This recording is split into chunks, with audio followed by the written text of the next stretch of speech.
chapter 58 and verse 1. Cry aloud, spare not, lift up thy voice like a trumpet, and show my people their transgressions, and the house of Jacob their sins.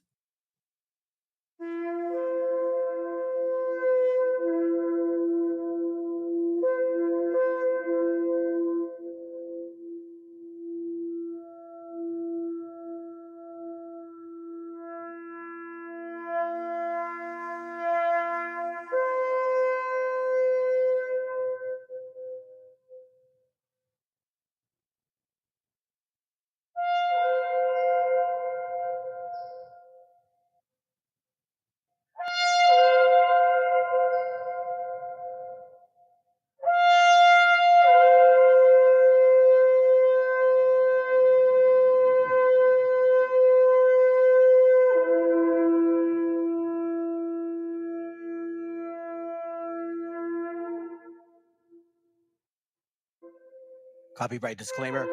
This content does not belong to Bible Chronicles or claim this intellectual property. The content provided today has and always will belong to the content owner. Bible Chronicles does not have any affiliation with the owner of this property. As mentioned, Bible Chronicles did not intend to make use of any material for the purpose of harvesting gain.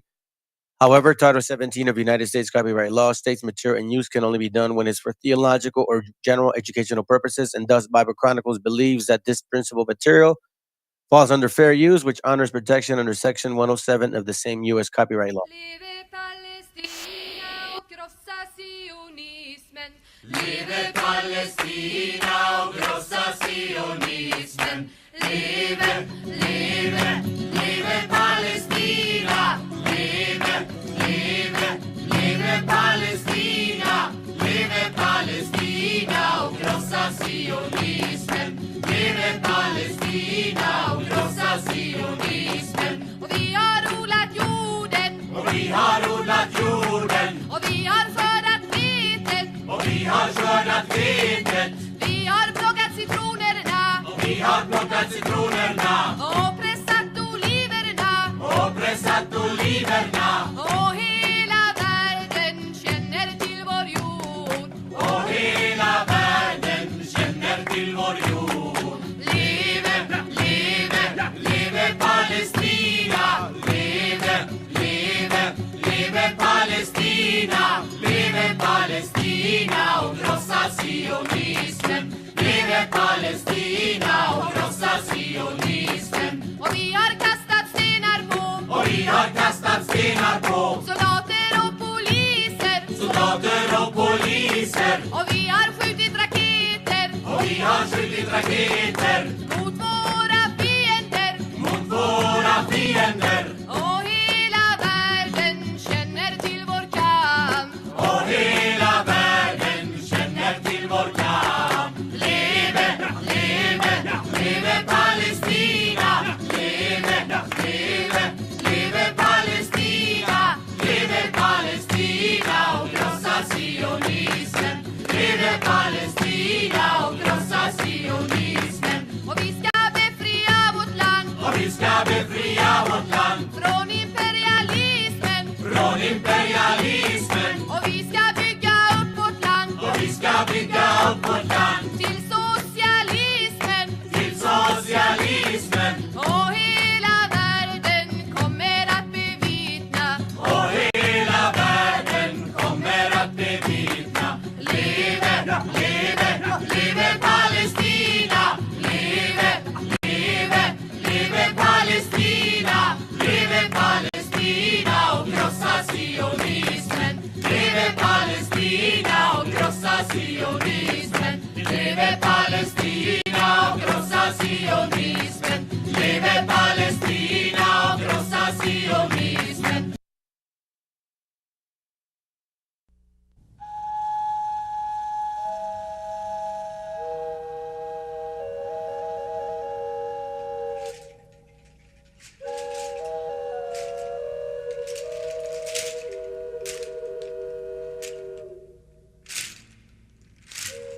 Del mar los vieron llegar. Mis hermanos emplumados serán los hombres barbados de la profecía esperada. se oyó la voz del monarca de que el Dios había llegado y les abrimos la puerta por temor a lo ignorado. Iban montados en bestias como demonios del mal, iban con fuego en las manos y cubiertos de metal. Solo el valor de unos cuantos les opuso resistencia, y al mirar correr la sangre se llenaron de vergüenza, porque los dioses ni comen ni gozan con lo robado. Y cuando nos dimos cuenta, ya todo estaba acabado, y en ese error entregamos la grandeza del pasado, y en ese error nos quedamos 300 años esclavos.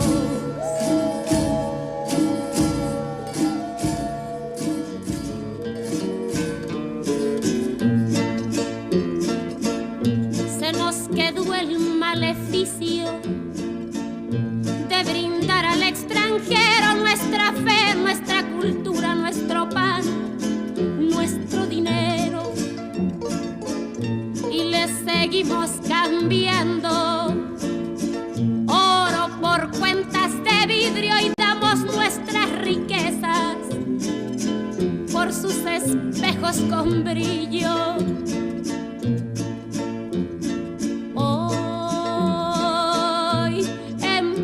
Siglo XX nos siguen llegando rubios y les abrimos la casa y los llamamos amigos, pero si llega cansado un indio de andar la sierra, lo humillamos y lo vemos como extraño por su tierra.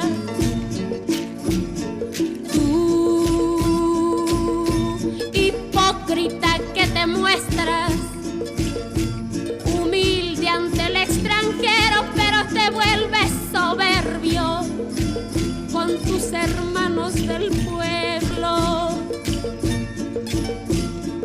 Oh, maldición de Malinche, enfermedad del presente, ¿cuándo dejarás mi tierra? ¿Cuándo harás libre a mi gente?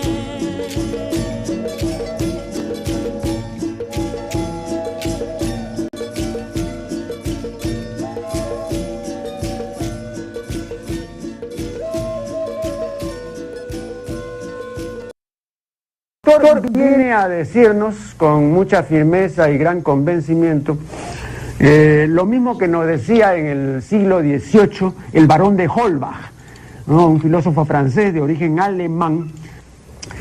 Si nos remontamos al comienzo, entonces hallaremos que la ignorancia y el temor crearon a los dioses. La fantasía, el entusiasmo o el engaño los adornaron o desfiguraron. La debilidad les rinde culto, la credulidad los conserva, la costumbre los respeta y la tiranía los apoya, para que la ceguera de los hombres sirva a sus propios intereses.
Testing 1, 2, 3. Testing.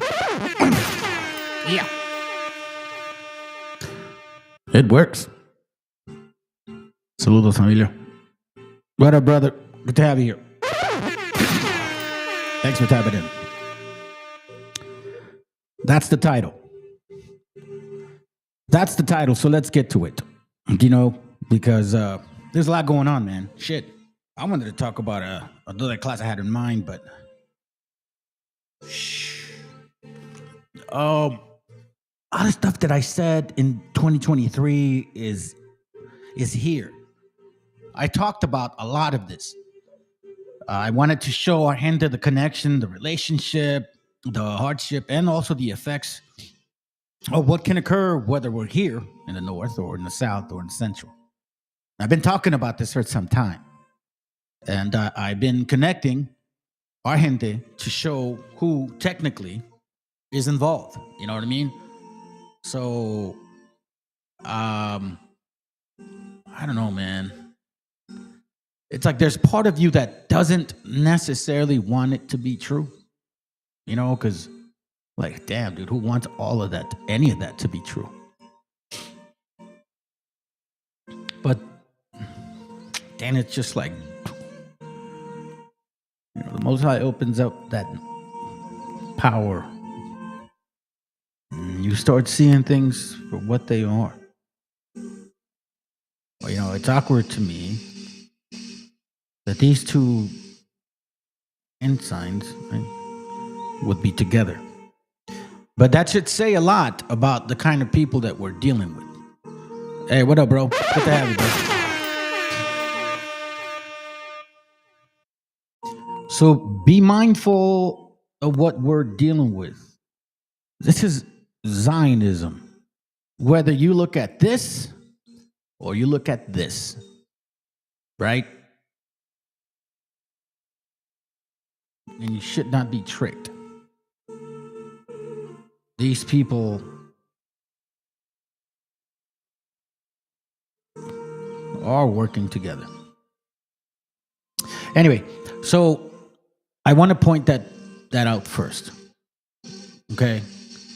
So we'll understand that we're dealing with Nazi Zionists who claim to be the chosen people of the God, but don't actually believe the Bible because, you know, they pick and choose certain holidays, or they invent like this interpretation and call it Talmudic Kabbalah teaching. You know what I mean? So go figure. But they're the chodes. You know, you can do all these holidays that the Bible's telling you not to do, but you're chosen. You can create additional books to give people supposedly more and explanations, but they're the chosen. So be it. Now, what I do know about these two particular types of people is that since they've been here, and I've shared this with y'all before, they targeted the way that we handled ourselves. So this is from Occupied America, the occupation of the Middle America, okay? It talks about women in colonial America. It talks about the changing of roles of women, right? And what the Spaniards did to change that system that we were always under. For example, institutionalizing inequality. So make sure that you understand, fam, that the way that we are regarding taking care of our parents or our children does come from a generational spirit of ours, okay?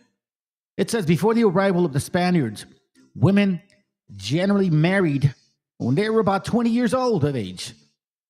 Now, do you understand that? That's biblical as well. That women would get married around 20 years old of age. In another change that took place after the arrival of the Spaniards, however, church friars, fucking pedals, encouraged females to marry at 12 and 14. Yeah, that's Christianity for you. And this is why I say, bro, like, y'all are disgusting. You guys are the savages. You brought savagery to our continent with some fucking dumb Christian concept understanding. So perverted that you would emphasize the marriage of a 12 to 14-year-old. No wonder this video says a lot. Now, I'm going to share it in a small view because, I think this is from some other channel. I forget that person's channel. I don't know what is it called? Underbelly or some shit. But listen to this. Remember, keep in mind that it says that they encourage our daughters to marry from 12 to 14. Obviously, not too far from the times that y'all were stealing the children, the 9-year-olds, and raping them and shit. You know what I'm saying? So this should not be uncommon, fam. Decides that he trusts me enough to say, Bishop, This is not my. he decides that he trusts me enough to say, Bishop, I molested my kid. And I'm like, talk to me about it. What happened? What is happening? Get it out. Just get it all out now. Like, you've already uncorked it. Just get it all out. And so for about 10, 15 minutes, he talked to me about all these times that he's molested his kid from 6 months old. I'm trying not to cry. Like, I know this family. And so I open up the handbook, which is like the church instruction. What do you do in these different scenarios? And you go under abuse, and it says, call this abuse hotline. I'm like, this nice, good old Christmas Christian felt he needed to repent, told the pastor, probably a Calvinist church, seems like it. Pastor, I have something to share with you. Yada, yada, yada, my child. It's like, what? This is a man that's known them a long time, this so-called pastor. So he says he takes out a booklet, how to deal with molestation. You mean you have like an actual Excel platform, pamphlet? Like, kind of like, for example, let's say, I'll give you this one, family. Let's say, for example, you have a disease, right? And us that have a particular type of field, let's say if we look for what medicine do you take for that disease? There's like a table that we follow.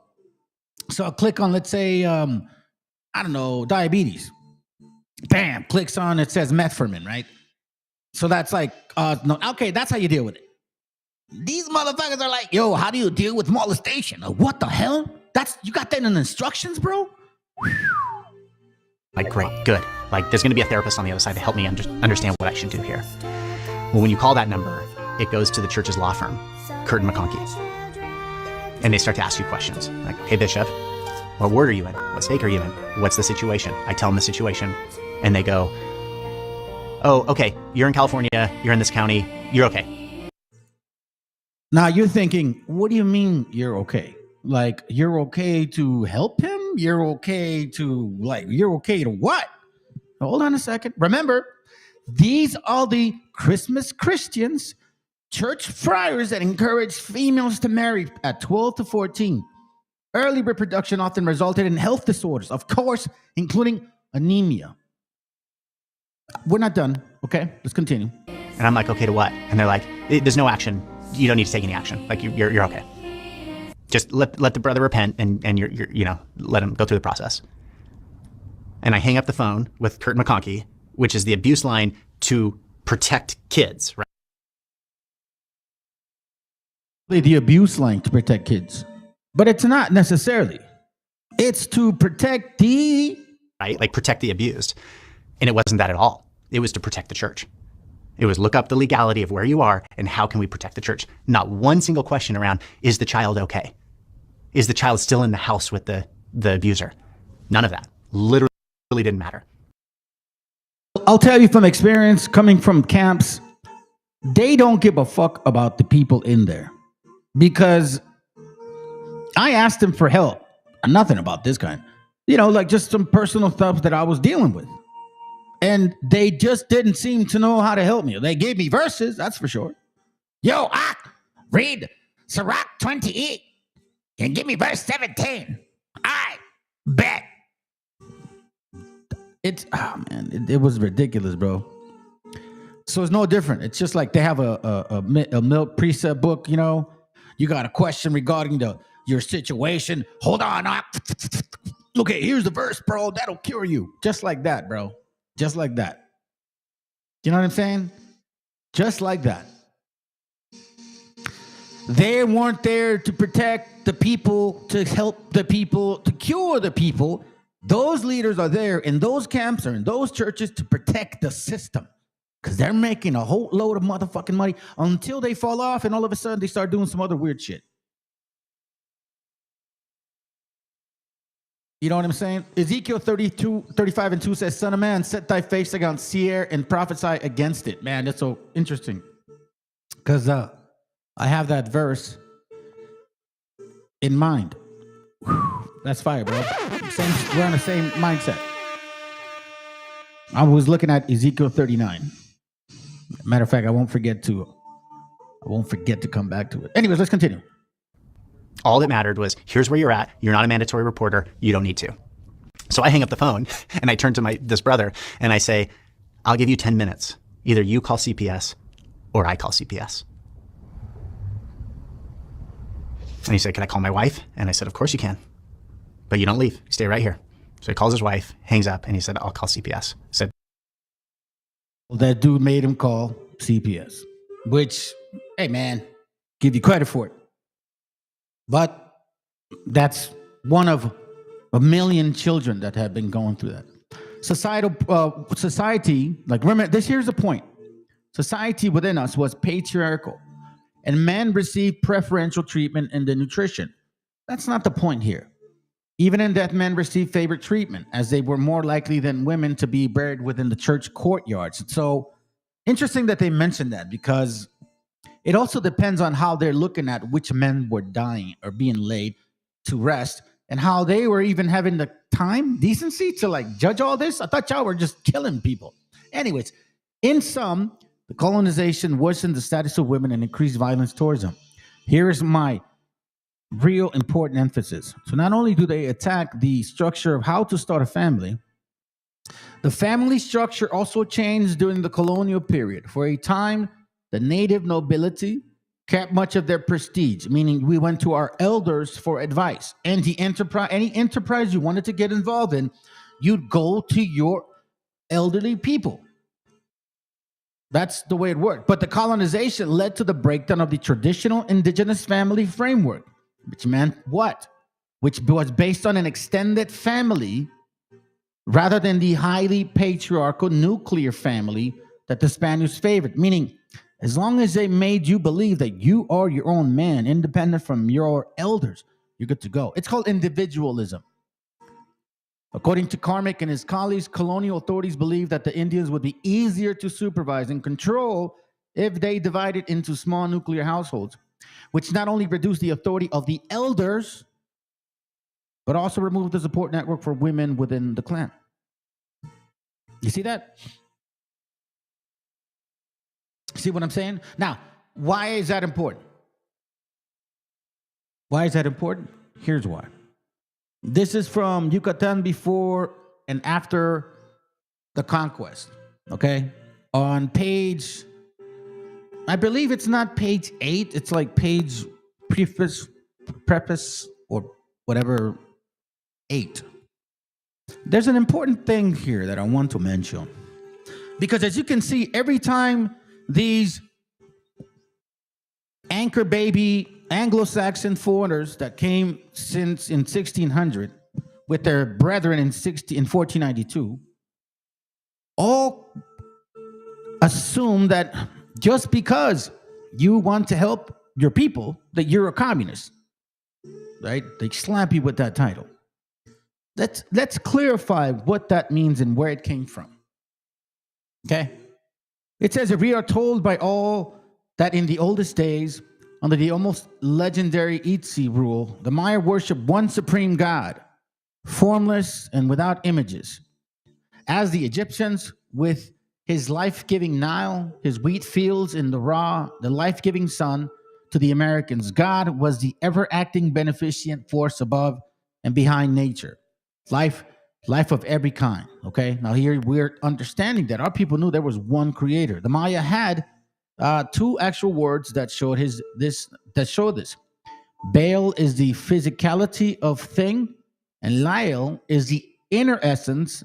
In Spanish, the ser interior, the inner being.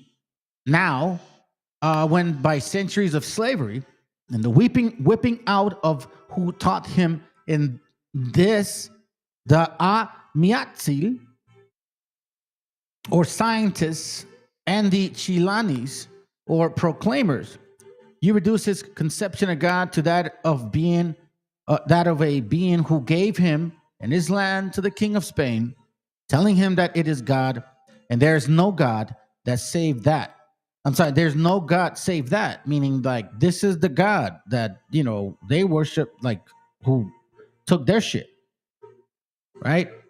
They're going to a point here. It says, and then when, after centuries of powerlessness, and with all news of any other view shut out and kept out by the bull of Paul III, given as in his favor in 1537, he at last comes to the era of the Cientifico rule under Diaz, is ground by to the last degree of exploitation and loss of even the individual farm and townships that had survived somehow through the years of darkness and evil. The Chumayel manuscript tells us about, and then revolts. Check this out. Nothing is more certain than that for a while he will revolt against the whole scheme, and for a while say there is no God, and for a while say there is no God, as Job was urged to do, right? So even after this struggle, even after taking everything away from you, even after literally doing Deuteronomy 28:48 on your ass, right? Like in Job, they told Job, why don't you stop believing that shit, bro? Like his wife said, I still believe in that crap. It says, but you can no more make the Indian an atheist than his comforter could Job. It just cannot be done. Why is that? And thus it is no more less than a sin against man to tell the Indian that his communalism, meaning the social network that we thrived on, we looked out for each other. The scriptures talk about that all over the place.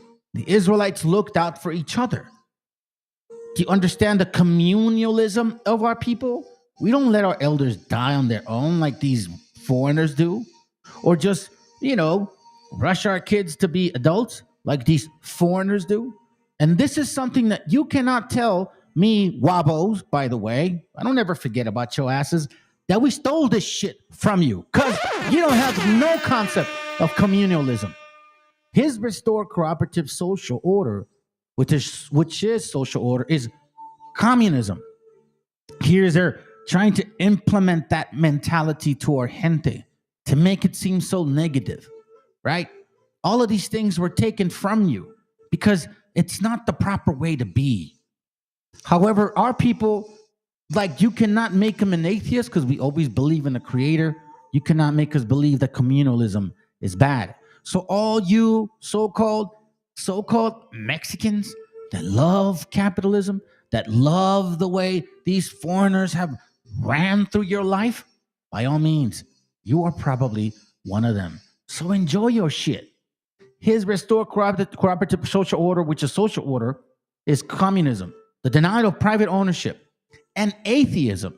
So basically, here's where we start seeing the negativity of even allowing or believing that by you being a believer in social or socialism, if government wants to name it that way, that it's a bad fucking thing to do.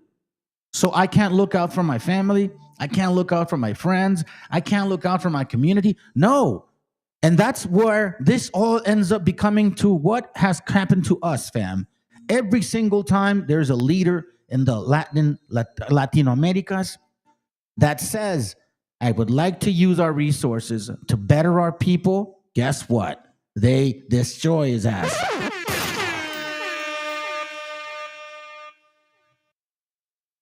That's what it is. They prefer, right, The two concepts have no relations except through a false syllogism of universality and exclusivism to support the divine right claim. So by calling us these names, reminding us that God ain't really real, that's why they have atheists around you. So they confuse you with Christianity. That shit doesn't make sense. And then there's atheism or these other so-called fucking beliefs. You get what I'm saying? Hold on, let me slow down a bit because I know you brothers are posting some scripture. So let me go back here real quick. Proverbs 26:28 says, "A lying tongue hateth those that are afflicted by it, and a flattering mouth worketh ruins."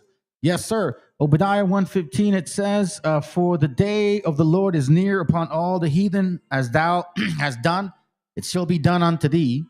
Thy reward shall return upon thy own head. For as we have drunk upon the holy mountain, so shall all the heathen drink continually." Like that drink is basically the punishment. I'll say it like that. You know what I'm saying? Just like in Ezra, so it talks about drank that understanding, right? So now you're like, okay, all right, sounds good. You want that drink? Okay, here it goes. Make sure you fucking drink that shit fast. Ye shall drink it, and ye shall swallow down, and they shall be as though they had not been. Which one is this book? It's Yucatan before the conquest. Yucatan before and after the conquest. Yucatan before and after the conquest. Then it says, Obadiah 1:17, "But upon the Mount of Zion shall be deliverance, and there shall be by holiness." Now, we're not talking about the Zionist converts that have been infiltrating this for quite some time, that knew who you were when they showed up, that use other people like Wobbleism to claim that you're not even those people. These are where you consider those fiery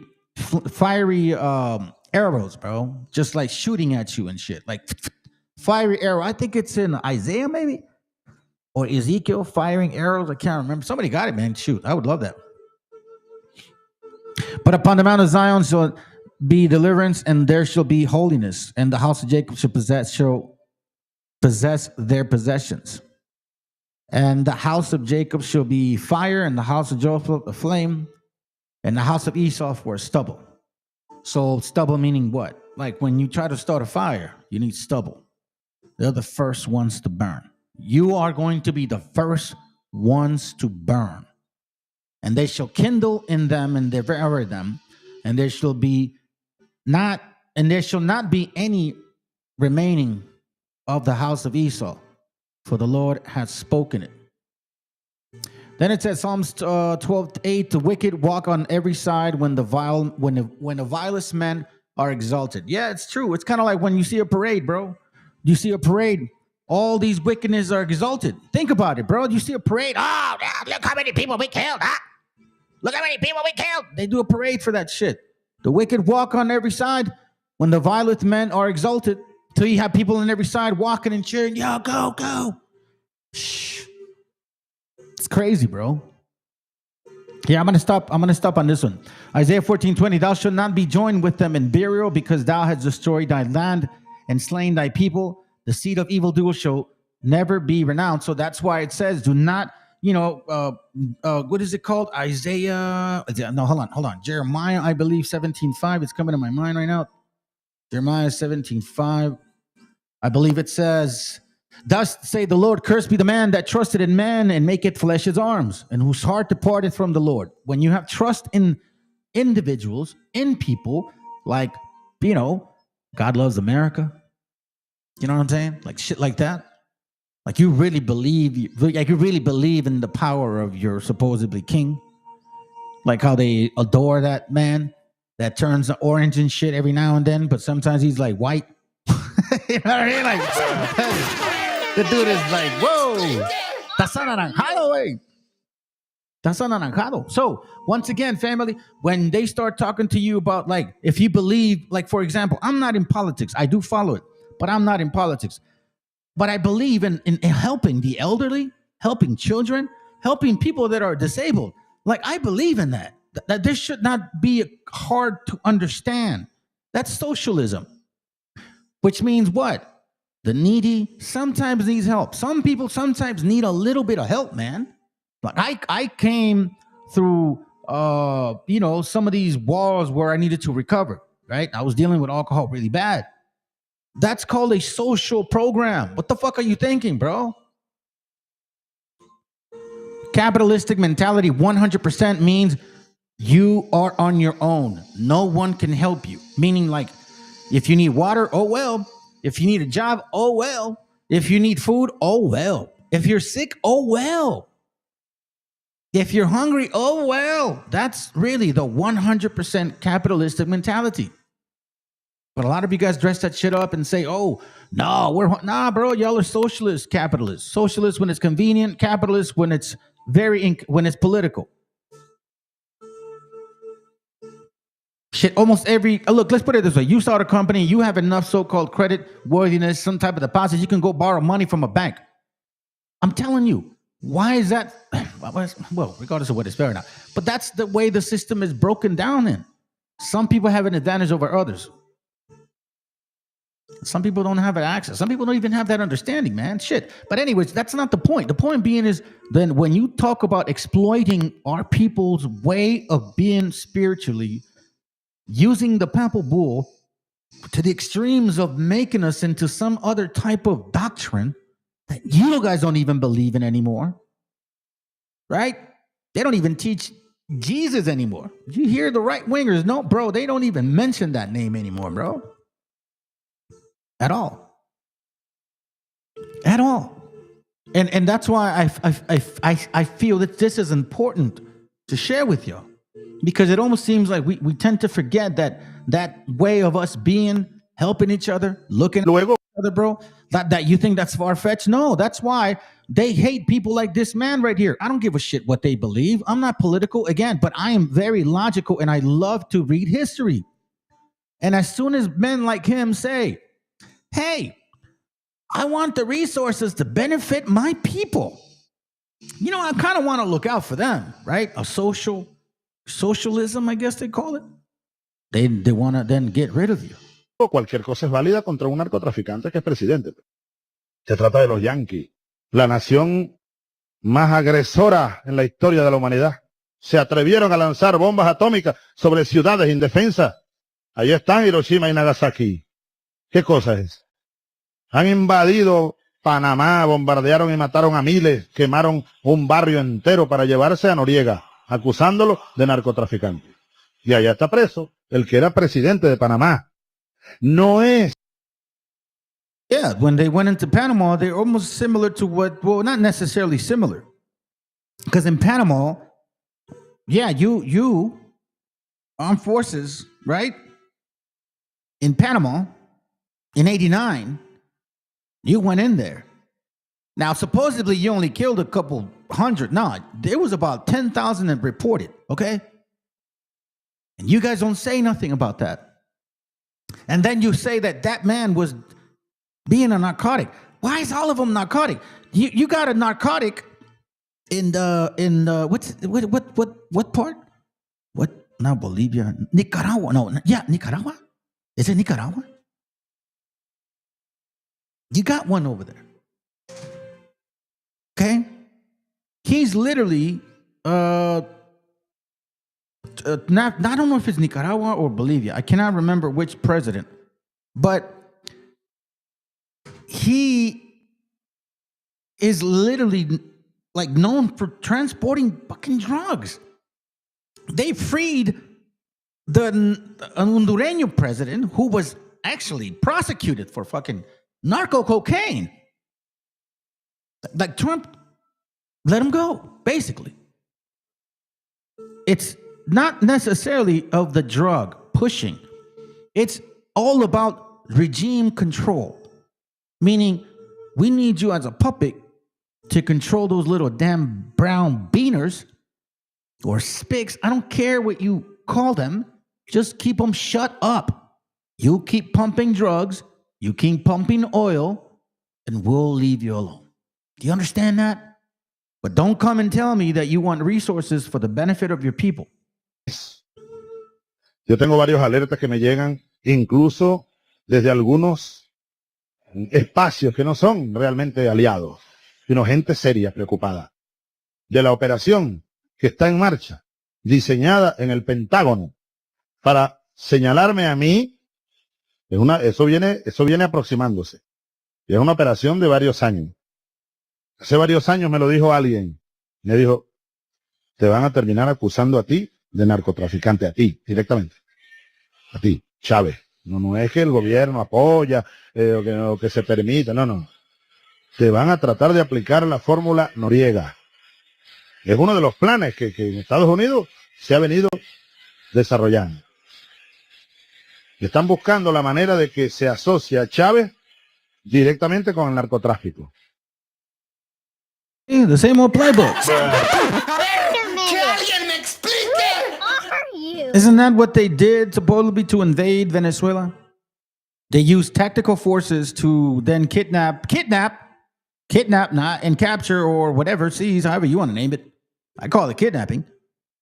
A president that is part of the United Nations, who was, based on their standards, democratically voted.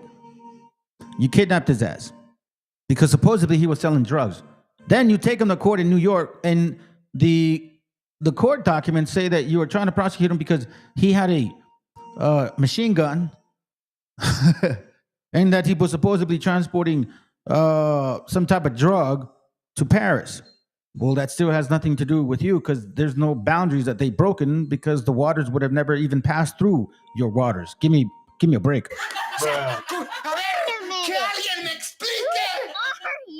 Y luego cualquier cosa es válida contra un narcotraficante que es presidente. Un viaje a cualquier país del mundo y llegó un comando y se lo llevó. No, se trata de Estados Unidos, no. Invadieron Irak con la excusa de que había armas de destrucción masiva. No las hay, no las hubo. Pero igual ahorcaron al presidente sin juicio ni nada. And that's true. It makes perfect sense. Because guess what? Like the brother just posted now, Proverbs 29:12. If the ruler hearken to lies, all his servants are wicked. That's exactly what you find here in this particular environment that we live in this government structure that we call United States of America. Because in case you don't know, this country, the acronyms that you have in GOD, we trust, that's not true. That's actually what that stands for. I believe it stands for gold, oil, and drugs.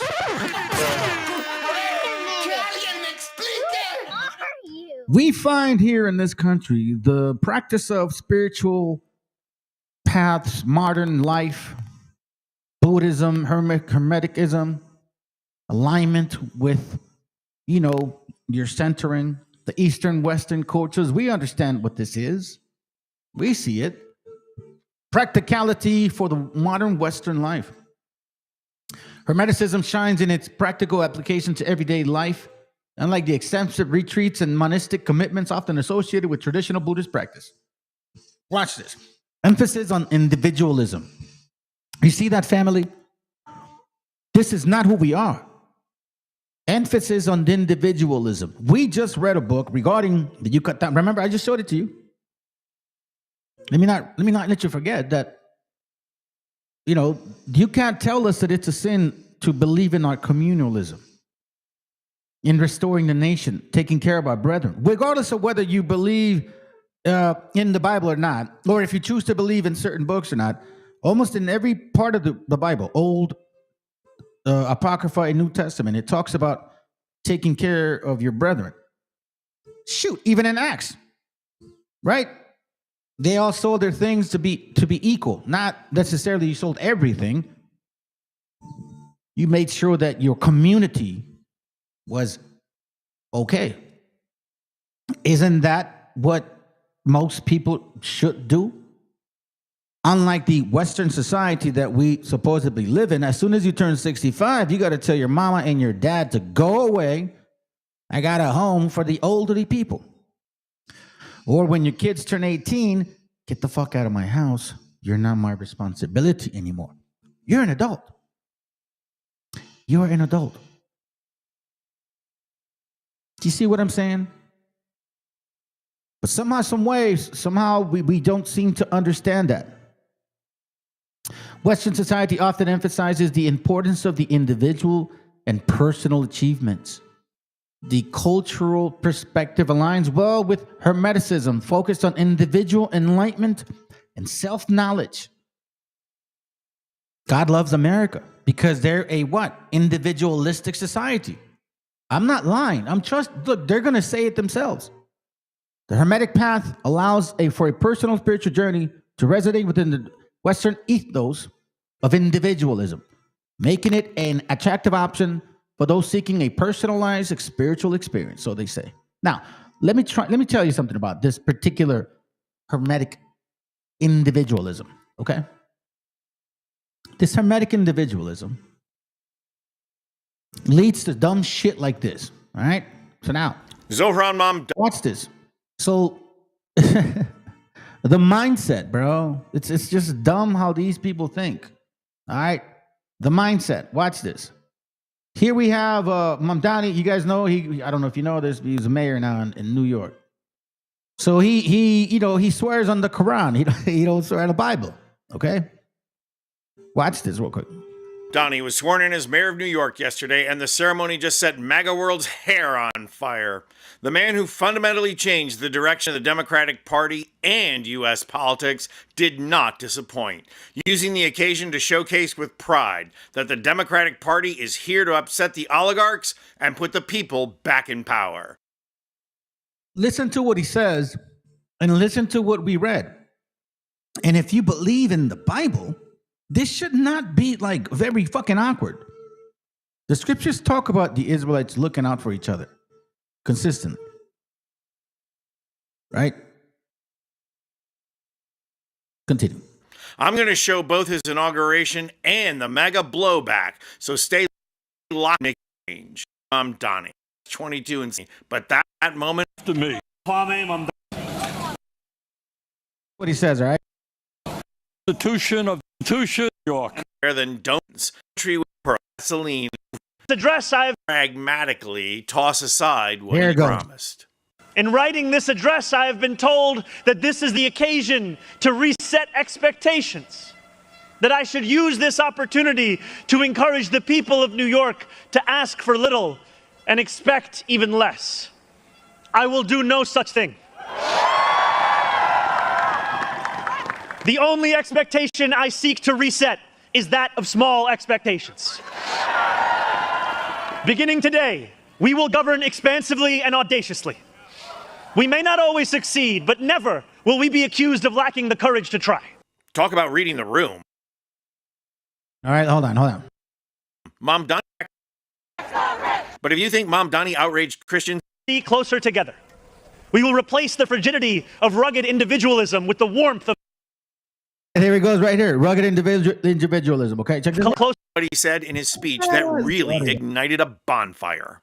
We will draw this city closer together. We will replace the frigidity of rugged individualism with the warmth of collectivism. That one line made the right go crazy. Fox News lit up with the clip. So instead of the individualistic mentality of the Anglo, right? Because you guys always been that way. He's talking about being collective as a society, working together, not leaving anybody. Well, let me rephrase that. Making sure that you don't leave those people behind that need the help the most. Because a lot of times, family, you have a good kid in a household that may have a sick mom and may like to go to school, right?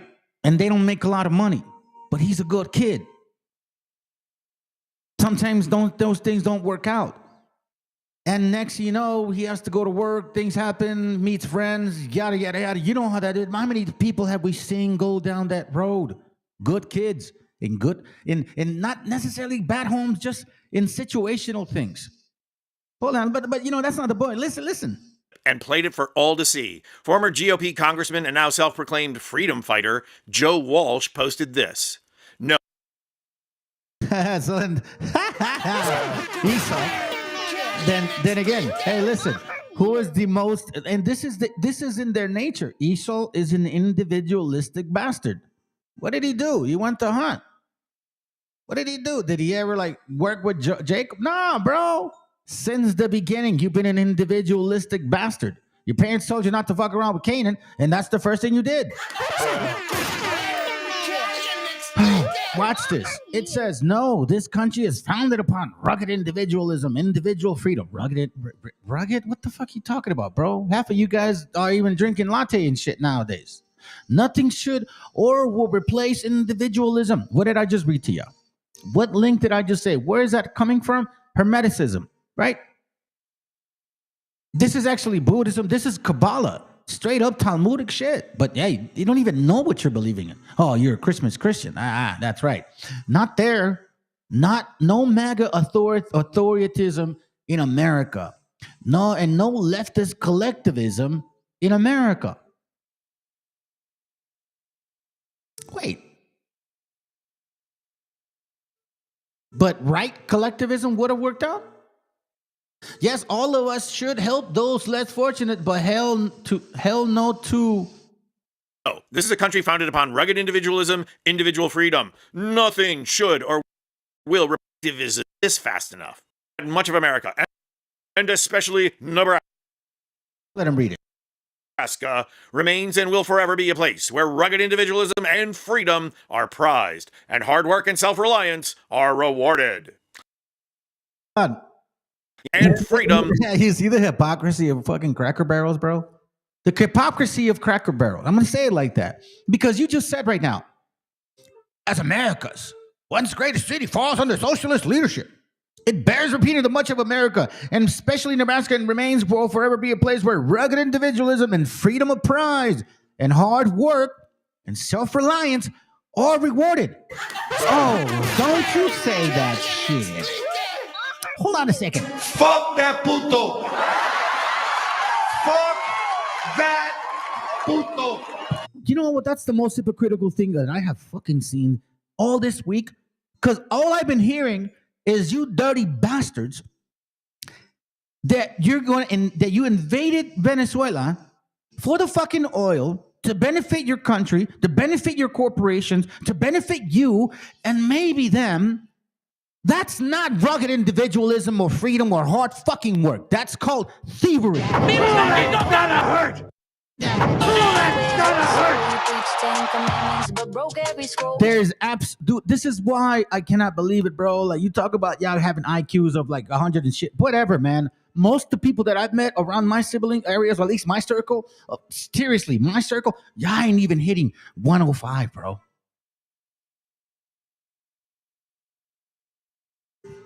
Really? Hard work and self-reliance means you don't go to other countries and invade them for their resources. Why don't you dig your own fucking oil here? Like, I don't understand this.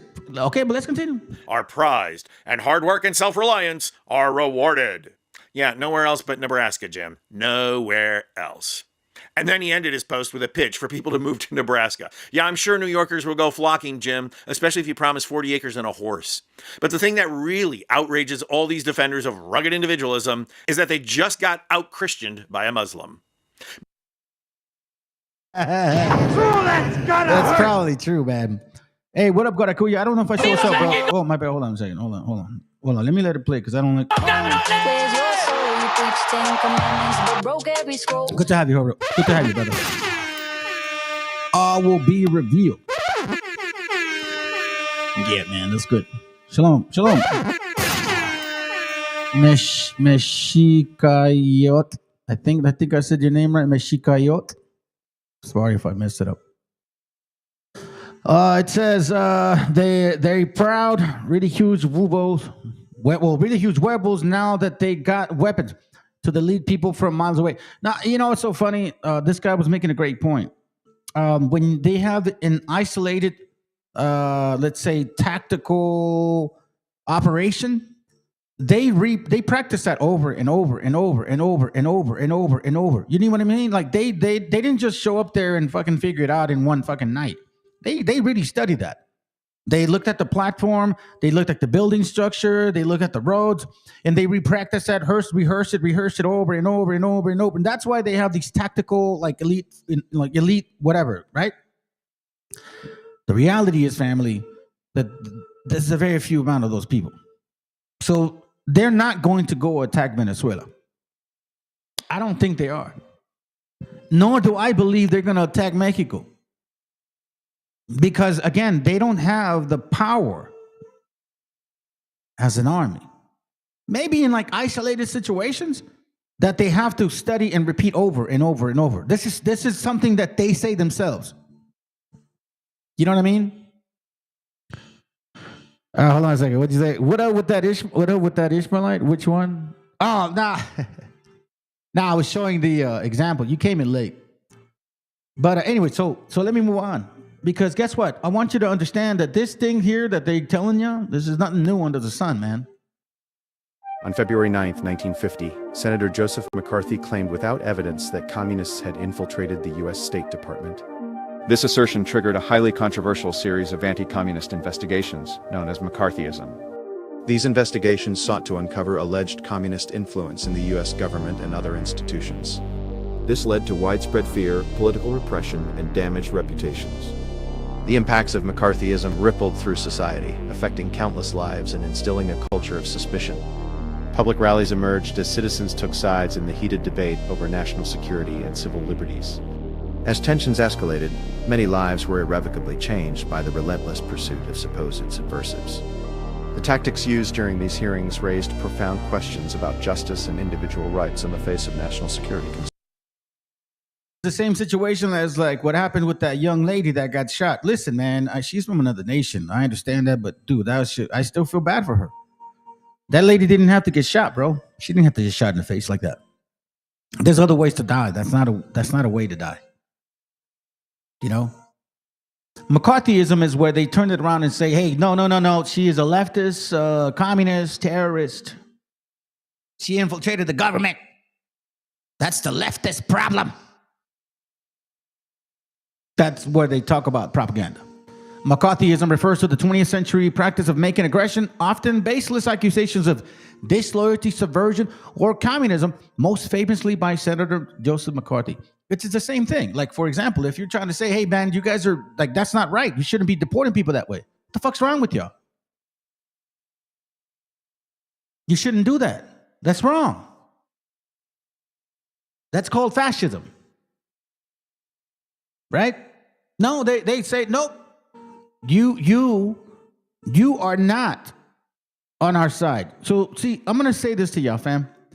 Fascism, quite frankly, is nothing more and nothing less but when corporate interest and the government get together under a Christian ideology.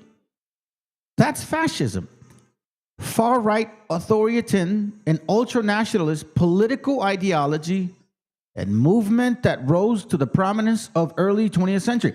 How can a political ideology all of a sudden become a powerful economic force? The only way you make that work is if your elitist bankers, politicians and with money are on your side.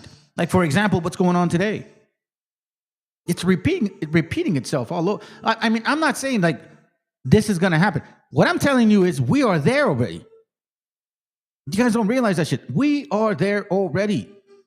Everything that they did, okay, for example, white nationalism, took government, deported people they didn't like, then expanded to Poland. For what? For security of land, like what they want to use under Don Roe doctrine. We are governing our Western Hemisphere against you other nations. So for security of their land, right? And also for the necessity of resources. That's exactly what they did. And just like how I told you they did it, is exactly what's going on right now.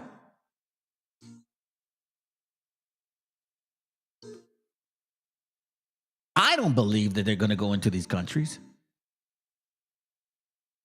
But a lot of people believe they weren't going to do that either.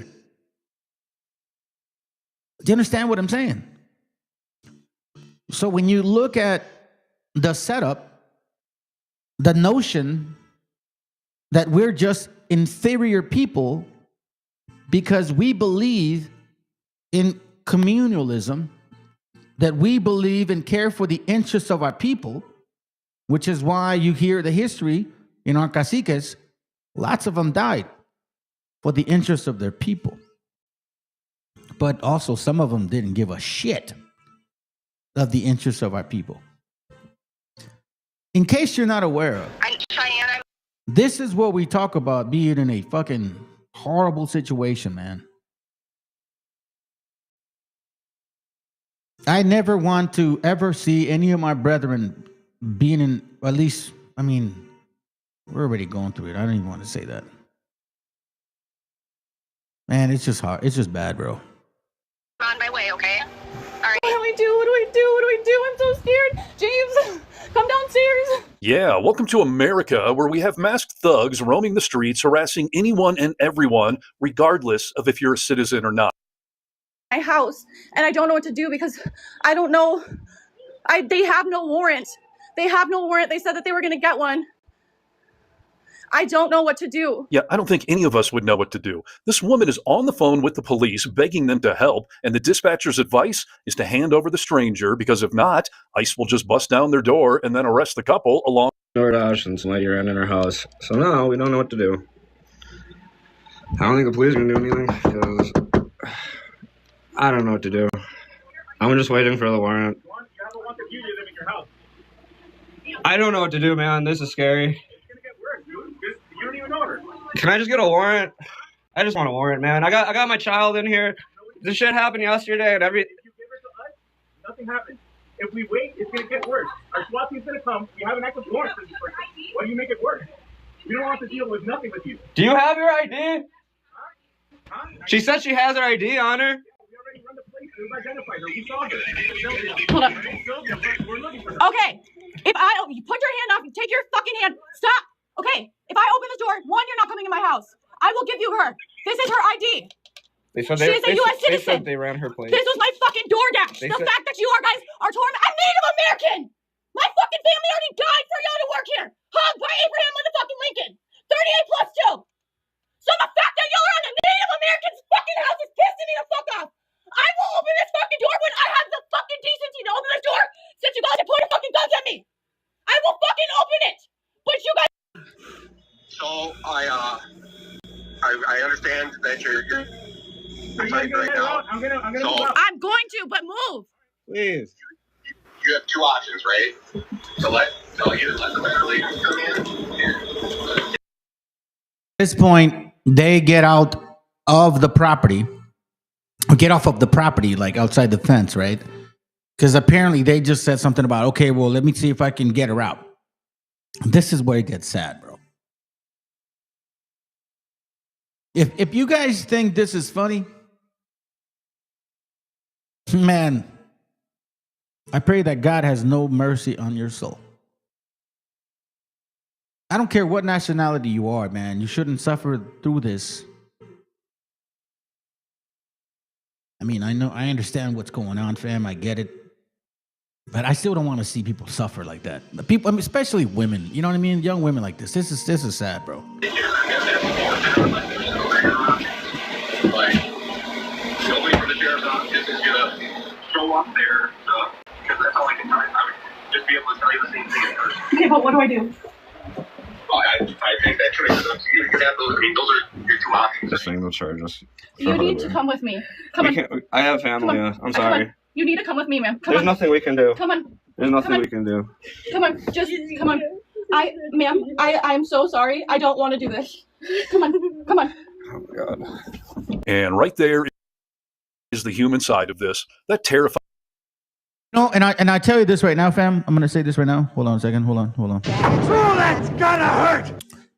Where's Black Lives Matter at? You realize that they're not involved in this shit, right? You know that, right?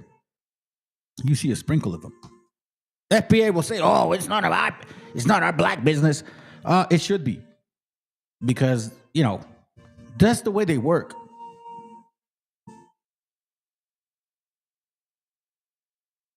It's unfortunate, man, that you guys can be heartless enough not to understand that this is sincere fear, man. All she wanted to do was just get home to her kids. If you guys have kids, yeah, I hope you understand. I'm sure you understand. Anybody. No shooting anybody. It's okay. No guns. No guns. No nothing. I'm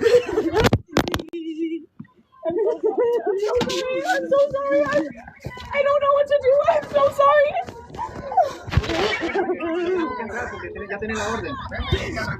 I have TikTok followers. I have this going on my TikTok. I have 11,000 followers.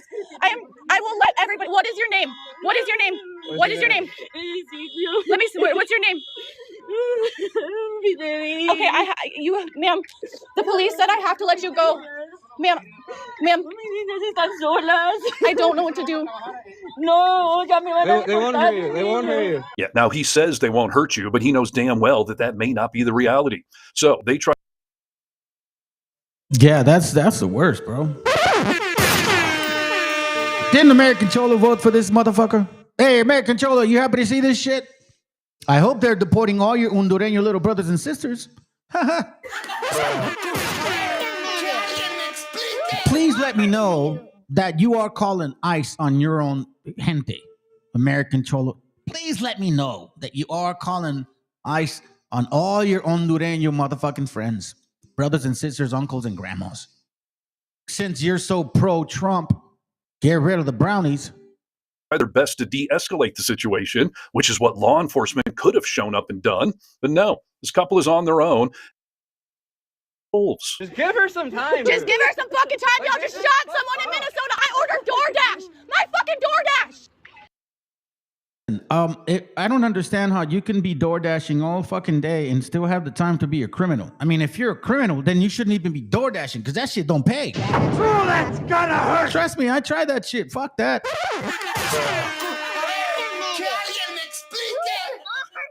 It's nuts, man. This is nuts, bro. Hey, I hope you're happy.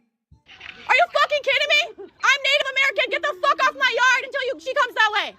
You don't even have a fucking warrant. But I'm not gonna go to fucking jail because y'all pieces of shit ain't got nothing better to do because your wife still wanna suck your fucking dick.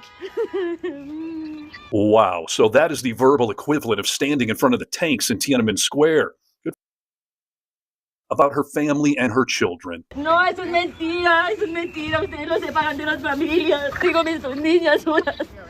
They already took her kid. I don't know what to do. I have a baby. They were literally telling me that if I don't, the cops are even telling me that if I don't open the door, they'll literally charge me with harboring. I don't know what to do. Come here, ma'am. Come here. I ordered DoorDash. This lady ran into my house. They don't have a warrant, but they told me I was going to be charged with harboring. They were going to break down my door. They were going to break down my door. And as the crowd grows bigger, this brave woman starts to process the reality of what's been happening in our country this week. Look, I understand that there are people out here that are trying to keep their democratic society together. I think that's what it is, man. In some cases, I do want to say, oh, they care for you. Maybe, yeah, but some of them are driven by trying to keep their system intact. Some are. But what other nation of people can honestly now say that has gone through these curses since 1492? Deuteronomy 28:15 says that the Most High is going to do this to the Hebrews if they don't hearken to his ways. Cursed shall thou be, verse 16, cursed shall thou be in the city, cursed shall thou be in the field. Now, I can honestly say that this could apply to almost every nation. Yes, I'll give you that. Every nation has sometimes born in poverty, died out of poverty, don't have much to eat. Yes, every single one of them. But then there's specific ones that go through certain things Okay? Now, we still don't know how God is going to punish these people, so to speak. The Lord shall send upon thee cursing, vexation, and rebuke in all that thou settest thine hand on for you to do. Now, keep in mind what this means, okay? And I'll make it simple for y'all. Verse 20 says this, okay? If you do evil and reject the Lord, he will bring you disaster, confusion, and trouble in everything you do until you are quickly and completely destroyed. I'll give you one example. How many times have we seen already people right now today getting deported for doing the right thing? You know, like, for example, going to their appointment, right? They're getting deported just because of the way they look. They come out of the meeting or the case, and the guys are, the ICE is out there in the courtyards waiting for them to get deported. So are we not talking about disaster, confusion, and trouble in everything you do? But I don't understand. Like, I'm confused. I did this right. But I thought I did this right. But that's not even all yet. Verse 21, he will send disease after disease on you until it is none of you left in the land that you are about to occupy. Now, we know that occurred to us smallpox-wise, and we diminish even almost to the 10th portion. When you start getting into these points here, now, this is just some of the examples, but then you start talking about something to where it's like, wait, hold on a second. It says here, verse 43, foreigners who live in your land will gain more and more power while you gradually lose yours. Are they from here? No, y'all came from Europe. We didn't go to Europe, family. They came here. They will have money to lend you, banks, but you will have none to lend them. In the end, they will be your rulers. So it's funny to me because if you think about this, verse 46 says, they will be the evidence of God's judgment unto you and your descendants forever. Who? Verse 48, the Lord will bring a nation against thee from the end of the earth, a nation whose language you do not know. They will swoop down on you like an eagle. You don't know their language. They come from afar with the sign of an eagle. And they're going to take a lot of your shit.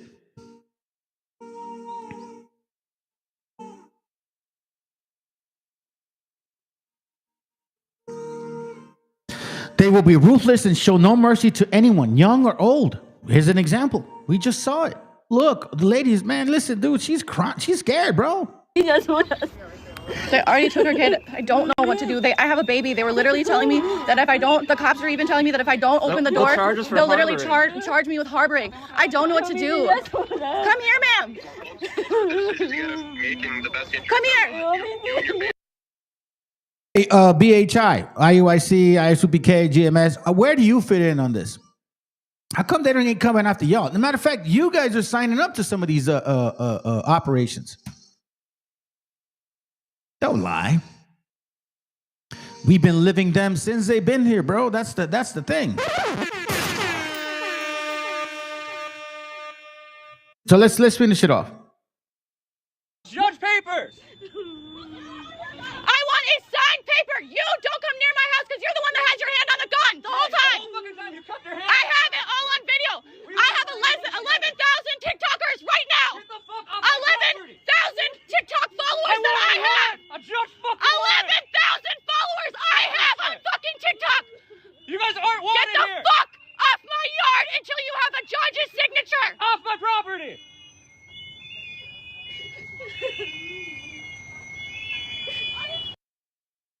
Wow, that's pretty. Hey, that's good. That's good. That's good. How far a little yelling goes. However, family, I want to share this with y'all. There's nothing new under the sun. Honestly, there's nothing new under the sun, family. Ecclesiastes 3:15 reads, whatever happens or can happen has already happened before. Listen to that. Let's slow down for a minute. Whatever happens or can happen has already happened before. God makes the same thing happen again and again. Now you're going to sit here and be like, what do you mean? Right? What do you mean? Even if you don't believe in the Bible, you cannot deny that the folklore of our people, our indigenous gente here, has an understanding about cycles, that our lives go in cycles, that this is not our first rodeo. A lot of you that believe you're indigenous, you should know that that's some of our indigenous, understandings, spirituality.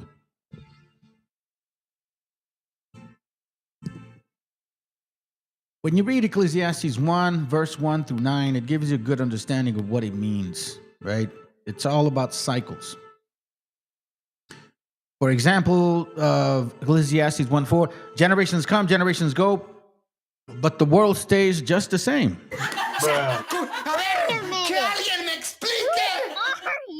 You see, the sun rises and still goes down, going weary back to where it must start all over again. The wind blows south, the wind blows north, found round and round and back again. Every river flows into the sea, but the sea is not yet full. The water returns to where the rivers begin and starts all over again. Everything leads to weariness, a weariness too great for words. Our eyes can never see enough to be satisfied. Our ears can never hear enough. That's why when, you that are in this understanding, sometimes you can get overwhelmed. Just know and understand that this is not new. This is not new. This is not new. This is not new. What has happened before will happen again. What has been done before will be done again. There's nothing new in the whole world. Do you know what I mean? So whether you believe in the scriptures or not, there is a creator out there. And then this creator taught us that there are cycles to our life, which means this is not our first rodeo. Whether you believe in the Bible or not, you should understand that that's an indigenous truth. I'm not stealing that for nobody. That's a fact. This is from a book called, and I'm going to show you this real quick. There's not going to be a lot in this one. It's called War is a Racket. So apparently, there was a time where some people here attempted a government overthrow. Okay? Now, this individual, not that he was at least to us, not at all. To them, yes. So let me read what he was, or at least what he contributed to, before we get into because he, in a sense, from what this book is saying is that he found out about the plot. It says, as a Marine officer, Butler oversaw American foray into China, Nicaragua, Cuba, and Haiti. And this is where he picked up his frequently expressed opinion that he was no more than a bully boy for American corporations. You understand that? As a Marine, he understood that he was just a bully for the American corporations. A racketeer. How do we know? Watch this. On the other hand, Butler also invoked against capitalistic greed. I helped make Mexico, especially Tampico, safe for American oil interests in 1914. I helped make Haiti and Cuba a descent place for the National City Bank boys to collect revenue in. You see, Mr. So-called white man, Mr. White nationalist that sits in your fucking dungeon or in your little room and you push white nationalism and think you're so fucking great. The elitists are what is doing this. And the only reason why you benefit from them, it's because the elitists stole things that didn't belong to them. So man means that you are contributory to thievery. So that means you're a thief, you fuckface. Talk about, strapping your own boots, right? What was that terminology? We're individuals. Hey, yeah, we want a card. Whatever, shut up. I helped make Haiti and Cuba a decent place for the National City Bank boys to collect revenue in, stealing other people's resources. I helped in raping of a half a dozen Central American republics for the benefit of Wall Street. The record of racketeering is long. I helped purify Nicaragua for the international banking house of Browns Brothers. in 1909 to 1912. I brought light to the Dominican Republic for American sugar interests in 1916. In China, I helped to see to it that the Standard Oil went its way unmolested. Strangely enough, Reader's Digest saw it fit to consider War is a Racket as a book supplement. Interesting, right? So you can see the racketeering. It never has ended. So why wouldn't they do it to themselves? Like, that's what you're like, what? Yes, they would. They don't give a fuck about nobody. That's why I've been telling you people, y'all collateral damage. They wanted to make sure that they, kept us at a particular spot. You guys are next. You saw it. They shot you in the fucking face. They don't care about you. But the view that opponents forever saw integrity in Butler, public question, overlooked the New York Times and Time Magazine public lancing when Butler revealed a Wall Street plot to seize the government. Investigated, confirmed, and partially suppressed by the McCormick-Dickstein Congressional Committee that American Legion leaders and well-known men of Wall Street, one a major attorney for J.P. Morgan and Company, had planned the first American fascist dictatorship. We're talking about 1934, family. Now you see here over here, General Butler Fair's fascist plot to seize the government. It says bond salesmen, as representatives of Wall Street and Singh Group, asked him to lead army of 500,000 in March on Capitol. Those named make angry denials. Dixon gets charged. Yada, yada, yada. Y'all can look up the books. The plot to seize the White House or the plot to overthrow FDR. Nothing new under the sun, fam. Nothing new under the sun. Right? Now, I'm going to share something with y'all. It said that they go in there and that they, right? I just look at he said he went to China and Mexico and all these places and he set the shop up and did this and that. How did he set shop? I'm going to show you how he did it. This guy's going to explain how he set up shop. We just read that book, okay? We just read it. That he helped set everything up. Nothing has changed. Watch what they do. At the forum, Donald Trump is just another horse race in the political Grand National Sweepstakes, okay?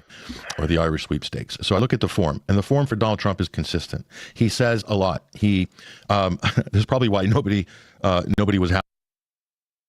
Let me speed it up a bit. Happy Trump reinvented the terms, called them raw earths. You on the great genius businessman Donald Trump, because he constantly overpromises and underdelivers. You remember the raw earths? I mean, they're rare earths, but Trump reinvented the terms, called them raw earths in Ukraine. That was, we've done a deal. We've signed a deal with Zelensky. It's going to be beautiful. We're going to get all the raw earths. What came of that, by the way? I mean, that wasn't that long ago. That was in May. Nothing came of it. A big donut. And so he can tweet these things on Truth Social. Donald Trump lives in his own world, in his own little television world. He thinks that if he imagines something and he believes that he has such great power of manifestation, that if he truths something on his Truth Social account, then it manifests somehow, or that it will. And that's why I read earlier regarding the individualism, because it comes from a Hermetic, so-called Kabbalistic theology. Revelation 18:4 says, and I heard another voice from heaven saying, come out of her, my people, that ye be not partakers of her sins, and that ye receive not of her plagues. So here we start actually getting a better perspective on what we're dealing with. Hold on. Manifest, and what his administration has clearly done on a. So when we talk about individualism, where did it come from? Right? Let's go to that real quick again, because he talked about something. He said something about self-manifestation, right? Hold on, man. What is it? Humanity, thought. Which one is it? Hold on. Let me see if I can find it. Here it goes. Compatibility with science and rational thought. You see, in an age where science and rational thought are highly valued, Hermeticism emphasizes on understanding the natural world and humanity's place within its particular relevant. Its teachings, which encourage the exploration of the universe and the self, complement the scientific pursuit of knowledge, potentially making it more appealing to the rational and scientific-minded individual. Now, this is when it talks about syncretism with Western esoteric traditions. Hermeticism, ability to blend with another Western mystical and esoteric tradition is another factor that elevates its appeal. This syncretism allows for a rich exploration of spirituality within the broader context of Western esoteric thought. Now, I don't know if I was looking for that one. Hold on a second, man. Looking for a specific one. Hold on. New World. I'll give you an example. All right. Maybe this is what's going to, the science. Hold on a second. Science of getting rich PDF. So if you guys ever heard of this book is called The Science of Getting Rich. Okay. A lot of, well, this is the older book, like 19, here, we'll check it right now. Hold on a second. 1910 by Wallace Wattles. So he is basically saying in this book, okay, that there is this ether. And this ether we are connected with. Within this environment of this ether, whatever we will conceive, we can achieve. He calls it a natural substance. It's a very, very odd book to read, family. But a lot of these so-called salesmen, they read it because what they're basically being taught in this book is that it's all in the mind. Like, it has nothing to do with God, not in a sense. Like, God is this so-called ether, and he gives you the power. I'll give you an example.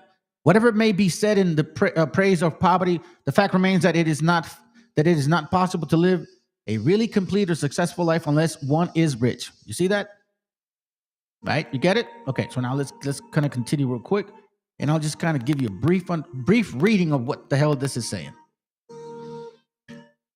Let's see. We can say, okay, he cannot live fully in mind without books and study them. I read this book a long time ago. Okay, there's a science of getting rich, and this is an exact science like algebra or arithmetic. There are certain laws which govern the process of acquiring riches. Once these laws are learned and obeyed by any man, he will get rich with mathematical certainty. Doesn't that sound like Freemasonry? So the ownership of money and prosperity comes as a result of doing things a certain way. Those who do things in this certain way, whether on purpose or accidentally, get rich. It says, it is a natural law that like causes always produces like effect. Let me read that again. It is a natural law that like causes always produces like effect. And therefore, any man or woman who learns to do things in a certain way will infallibly get rich. Remember what the guy was talking about? That Trump has it in his mind that supposedly what he believes in, he manifests. That guy is a Freemason, family. He is basically expressing it to you. This is what they believe in. That whatever they think about, they can create. That they're gods. That they're gods. That's what that means. Let's continue. That wasn't that long ago. That was in May. Nothing came of it. A big donut.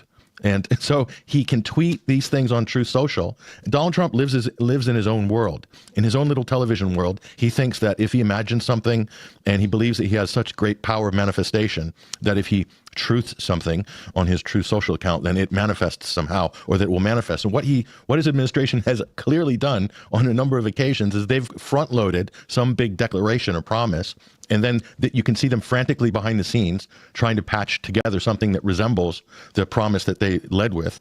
And if they don't get it, they just go quiet on it and then create another sort of media splash and then sort of back off it, basically. This has happened so many times in the Middle East via the Ukraine. He's explaining exactly what's going on, man. Every time you hear about Trump doing some shit, like, oh, look what we did. Oh, I saved. It's just propaganda. They're not really doing anything. Now, here's the real question.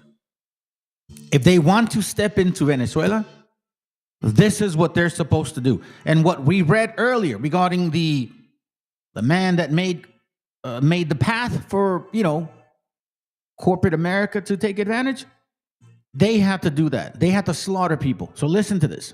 Situation as well with Iran, and it's going to happen again here in Venezuela, because this is the paradox, okay, of U.S. interventions. And this is an ugly paradox, which is that if you're not willing to put boots on the ground, you're not going to be able to carry through any of your grand plans. But if you put boots on the ground, you're going to be sucked into a quagmire, and it's going to end in tears anyway. Bottom line. So if you want to achieve your goals and then defend yourself and then bring disrepute to the administration, put boots on the ground. You'll achieve some goals, but you may leave with your tail between your legs eventually, and with the world hating you more than they did before. But then the irony is here, and the paradox is, if you don't go in and put boots on the ground and do a Paul Bremer administrative takeover and a green zone in Caracas and all the blood and gore that goes with that, and training death squads to create sectarian warfare between people, ethnicities, and groups, if you don't do that, then you might not actually be able to change facts on the ground. And you're not going to be able to have a full, when we say regime change, not just the leader, like the U.S. ideally would want to move the whole government out and purge the government in Caracas of any socialist or any Chavistas. But to do that, you really have to just basically, the streets need to run rivers of blood. I'm just saying, historical reality. And of course, a lot of people don't have the stomach or the backbone for that type of flexing. Certainly Pete Hegseth doesn't, because he'd be finished. I mean, he's already finished, but he would really be finished for life if that ever happened.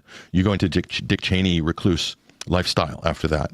So they know it's going to be unpopular with the United States and with Latin America, and it will embolden left-wing movements right across Latin America and the global South. And it'll be seen as proof that the United States truly is as bad as everybody thought they were all those years. So this is where it's at. I don't think he's going to be able to deliver any of this. If any of it, I really don't see it, because the U.S. companies, that's a potential hostile environment. They're not necessarily going to be welcome there.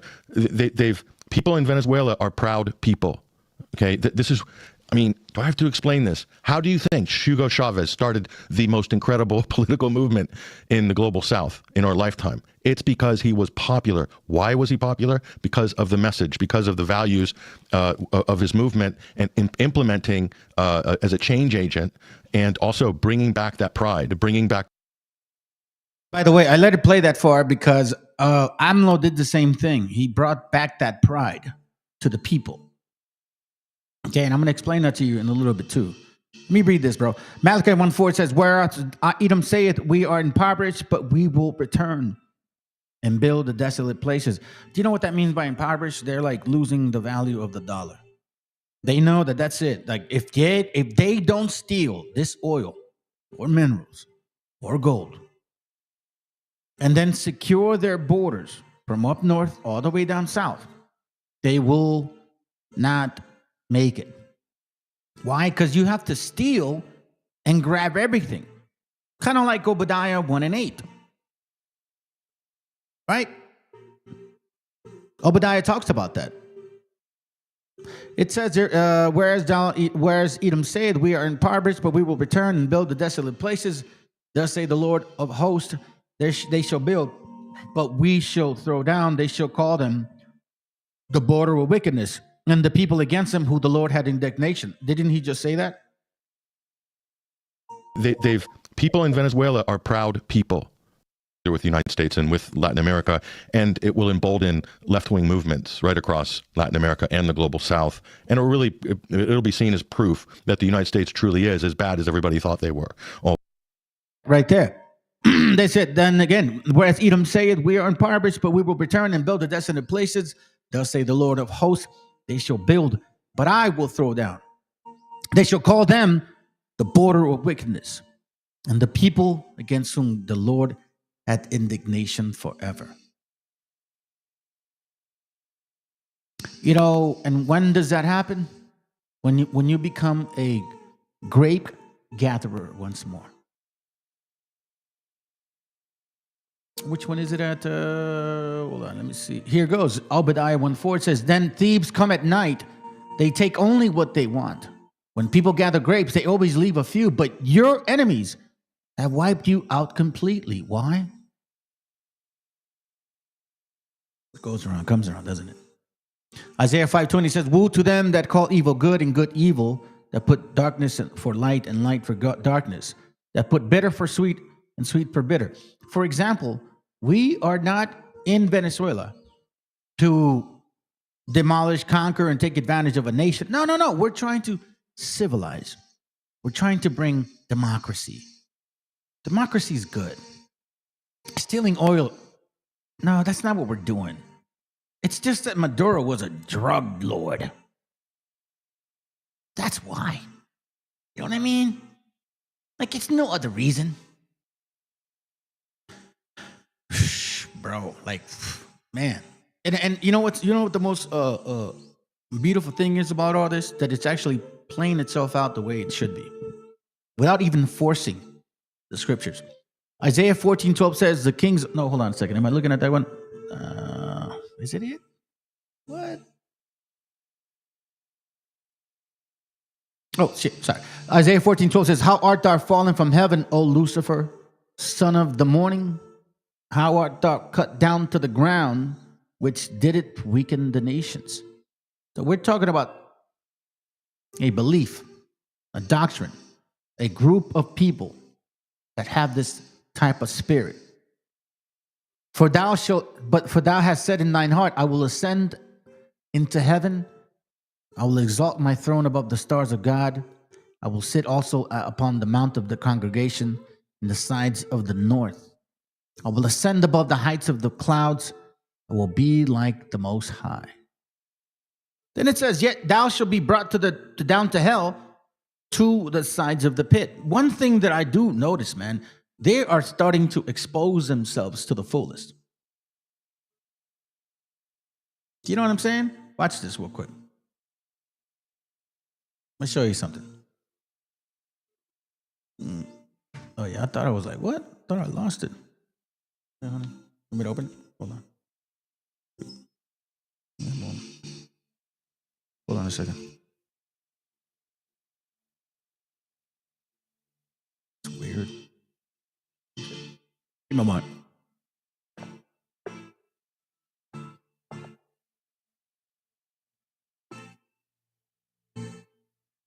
I think I opened it, just gotta hit it now. All right, here we go. I got a video to show you. Sorry, I got a little confused there because I was thinking my notes just disappeared, and I had to help my wife with something real quick. But where's the video at? Oh, here it goes. All right, check it out. Let's watch this, family. This is interesting. See, this when I saw this, I knew that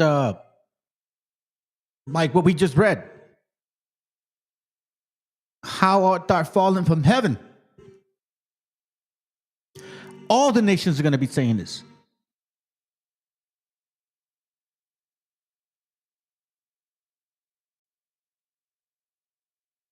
Trump recognizes no authority except his own. Trump recognizes no restraint whatsoever on his behavior. While they were still burying the dead in Caracas, he's talking about invading Greenland. This is a presidency out of control. This is an authoritarian machine, dangerous to personal freedom in America. We've knocked out 97% of the drugs coming in by water, and we are going to start now hitting land. with regard to the cartels. The cartels are running Mexico. It's very, very sad to watch and see what's happened to that country, but the cartels are running, and they're killing 250, 300,000 people in our country every single year. The drugs, it's horrible. It's devastated families. You know, you lose a child or a parent. I mean, parents are dying too with drugs. So we've done a really good job. We're knocking it down. The numbers are really getting to be, they're always going to be too high if you have one person, but they're going down just like the border. The border was a total mess for years. I did it the first time very quickly, and this time I did it even better because this was a bigger mess. This was a border like no other. January 7th, 2026. And we have with us again the man of men when it comes to the Constitution, the Bill of Rights, and what America used to be and where it is now, and how the Constitution and Bill of Rights have been destroyed, Judge Andrew Napolitano. And Judge, you know, we both feel the same. Our hearts are broken about the United States, not the United States, what the dictator of America is doing in bombing countries, killing people, and barely any outrage about it. And you have an article that's coming out tomorrow. It's called A Lawless Presidency. The United States invasion of Venezuela and kidnapping of Nicolas Maduro, the domestically recognized Venezuelan president, violated the U.S. Constitution and international law. The Constitution makes it clear that only Congress can authorize a foreign invasion. Hey, Judge, screw you and screw the Constitution. Don't you know who I am? I'm Donald Trump. I'm Barack Obama. I'm Bill Clinton. I'm little Georgie Bush. They have all done what you've just parodied, and they've all done what Trump has done. It just seems to be getting worse and worse. Each one of them who does it suggests and offers that their predecessors' behavior unchecked and unsanctioned provided a legal precedent for it. So Trump has about a half dozen of these legal precedents on which to rely. Just because a prior president did it, of course, does not make it lawful. Trump's behavior is the most egregious. He killed 80 people. According to Max Blumenthal, about 45 of them in their sleep, murdered them in order to break down the door of the bedroom of President and Mrs. Maduro. So 80 human beings are dead. Maduro has the most absurd charges against him, things like possessing a machine gun in Caracas. Well, how could that be against American law? It's in Caracas. Sending cocaine from Caracas to Paris. This is actually in the indictment. Well, how can that be against the law? The plane doesn't even fly over American airspace. I mean, much of the information in the indictment looks like it was cobbled together by a first-year law student at the last minute so that they could release this thing on Saturday night or Sunday morning, which is, of course, when they did release it. But beyond that, the president has no respect whatsoever for the Constitution. A lot of people watching us now are not fans of the UN. I'm not a fan of the UN, but the UN Charter is a treaty written by the United States, ratified by the United States Senate, and it says, among other things, you can't attack another member state without setting forth reasons and getting the consent of the UN. As condemning as you and I have been of little Georgie Bush, he did go to the UN. He lied to them about weapons of mass destruction, but he recognized that he needed their authority to do it. Él habla y le habla al Ejército de Liberación Nacional, a la Segunda Marquetalia y a la Coordinadora Nacional, a los grupos, pues, guerrilleros que hay ahí en la zona, a que hagan una alianza, una tregua en contra del invasor que todos ellos van a tener que enfrentar. Porque, bueno, varios de ellos justamente son señalados también de participar en este tipo de actividades. Es decir, a ellos les van a caer las bombas. Y entonces llama a esta tregua para aliarse. Imagínense también ya esto que se está provocando por parte de Estados Unidos. 7 de enero de 2026. A los camaradas del Ejército de Liberación Nacional, ELN, la Segunda Marquetalia, Ejército Popular de Liberación, EPL, y la Coordinadora Nacional, Ejército Bolivariano. Los Estados Unidos parecen destinados por la providencia a plagar la América de miserias en nombre de la libertad. Simón Bolívar. El rugido del imperialismo norteamericano vuelve a resonar contra la hermana República Bolivariana de Venezuela.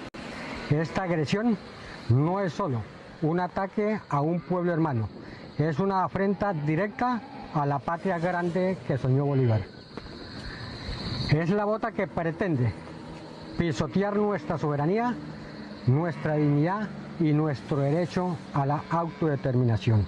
I often get asked, why do I want all of Latin America to unite as one country? Radical right moves like the news you're about to hear are exactly why. Donald Trump just finished a press gaggle on Air Force One, and in less than an hour, he threatened military intervention of some sort, or United States intervention in 6 separate countries. First, he threatened Venezuela with a potential second strike if things don't go his way. He was also asked what his thoughts were about the vice president of Venezuela, current acting president, saying that Maduro was kidnapped. Trump said kidnapping isn't such a bad term. Then he moved on to Cuba, threatening possible American intervention, but saying that we may not have to do it because the Cuban regime might fall on its own. Then he went on to Mexico, saying that something has to be done with Mexico. Mexico has to get their act together. Then he went on to Colombia, saying that he would not be opposed to a strike on Colombia like we saw on Venezuela to remove the current Colombian president. If all of Latin America united, they can all use their military and economic resources to fight back against far-right dictators like Dementia Donnie, who believe that Latin America is their backyard. Newsflash, it is not.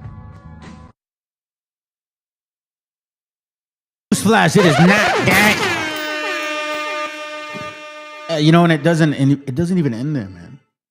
You would think that eventually you would have some kind of moral decency and shit. Esau. Sons and daughters of Esau, y'all disgusting ass people. That's just a fact. Try to tell the truth. No, I'm not sorry. Because guess what? Your president or vice, right after, that lady gets shot, you know what he says?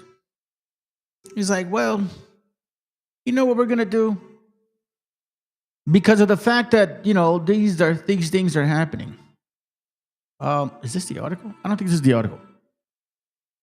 He says that more likely they're going to increase the Border Patrol operations, and then they're going to start doing door-to-door operations.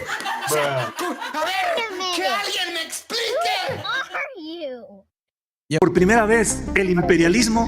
But at least they're honest now, finally, right? Por primera vez, el imperialismo es honesto. No dice que va por democracia, no dice que va por libertad, no dice que va por justicia, dice que va por el petróleo de Venezuela.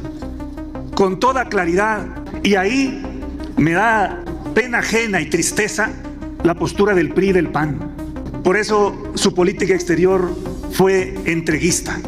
Fue de subordinación al gobierno norteamericano. Fue vienes, comes y te vas. Pues por eso no podemos escuchar otra cosa acá. El mundo está moviéndose, el mundo está cambiando. Hay un tema de geopolítica que quizás los que subieron acá no terminan de comprender y entender.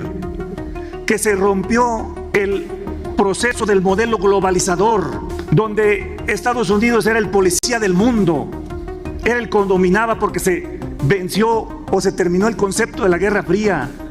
Pero lo que está ocurriendo de nuevo acá sigue siendo lo mismo. Estamos en un sistema capitalista. See? Now, watch this real quick. Now, this is where it gets even more interesting because Estados Unidos. Oh no, that's not it. That's not it. I didn't want it. No, that's not it. That's not the video, bro. Hold on. It was this right here. Perils of the Republic by Piercy Megan. Pay attention to this book. I've shared it a few times. 1899. Let me show you something real quick. Be mindful of what we see here. Remember, we deal in cycles. We are, you could say, spiritual warriors. You get what I'm saying? This is not our first rodeo. We are spiritual warriors. So we see things as they come. Do you get what I'm saying? And when we see them, we're like, oh shit, I think I know what that means. So follow this. Page 81. It says, today, this nation is in danger of abandoning the rock and settling upon the sand. The love of power, so prone to the human breast, is smothering priceless, eternal principle. From being a government of the people, by the people, and for the people, it is being rapidly transformed into a government of some of the people, by a few of the people, for all the people, meaning to rule all the people. This is when you get the union or corporate greed and government power. Fascism. Add Christianity, you get that white nationalism. This is the imperialism as opposed to republicanism. And this is a national apostasy. Until the summer of 1898, the word imperialism was but little heard from the lips of Americans. Now the very atmosphere has fairly drenched in it. A perfect wave of imperialism has swept over the land, and the desire for an imperial America, or an imperial republic, as it has been styled, sits supreme upon hundreds of scores of souls. With the equal sense and propriety, one might talk about good badness. Remember, your brother said something. Hold on, good badness. Where is it at? Hold on. I think you saw it back here. Which one's the one? That one. Isaiah 5:20. Woe to them that call evil good and good evil. We see it right here. So imperial America, or an imperial republic, as it had been styled, sits supreme upon hundreds of scores of souls. But an imperial republic cannot exist. With the equal sense and propriety, one might talk about good badness, making darkness light. We're not done. Oh no, I'm contrary, mon frère. We're going to go into this book a couple times here, because there's a lot that they said here that they didn't tell you about.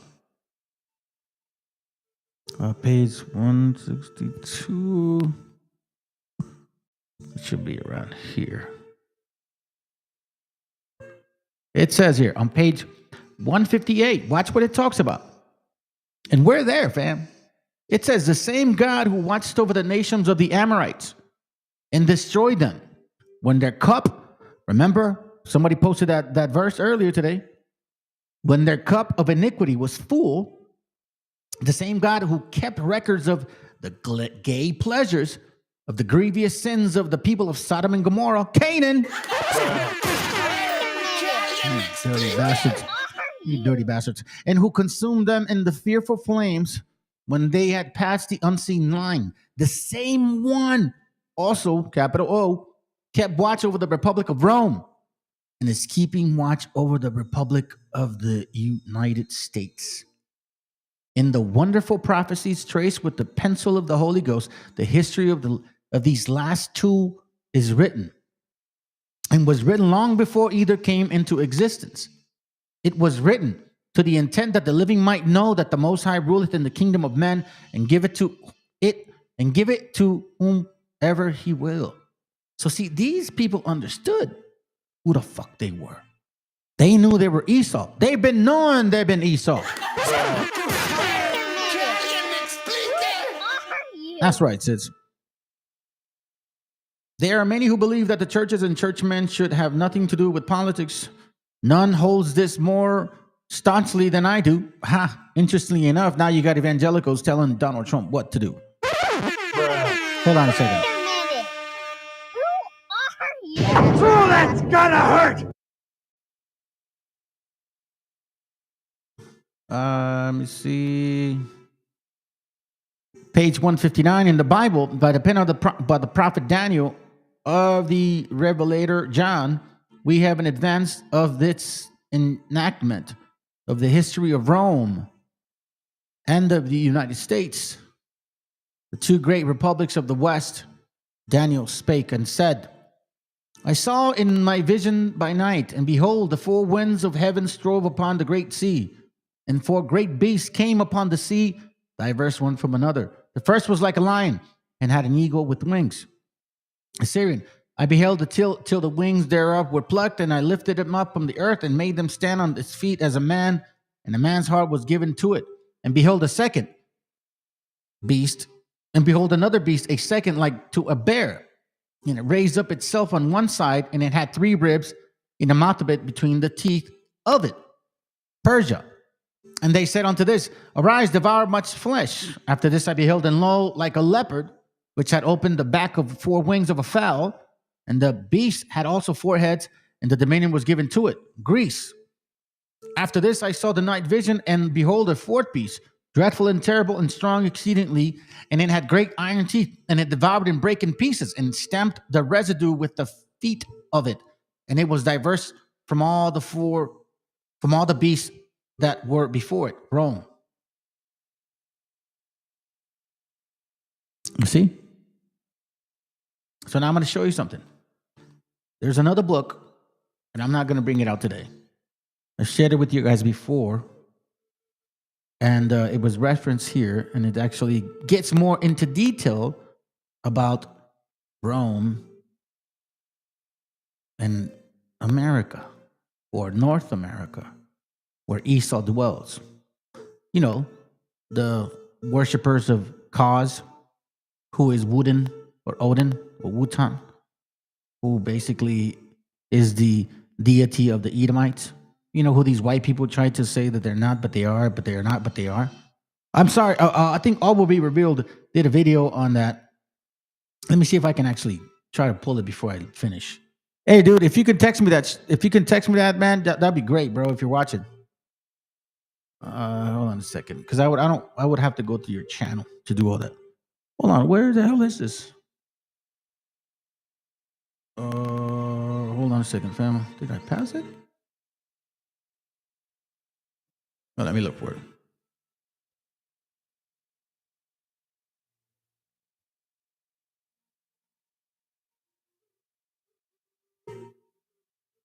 No, this one on the bottom. There goes page.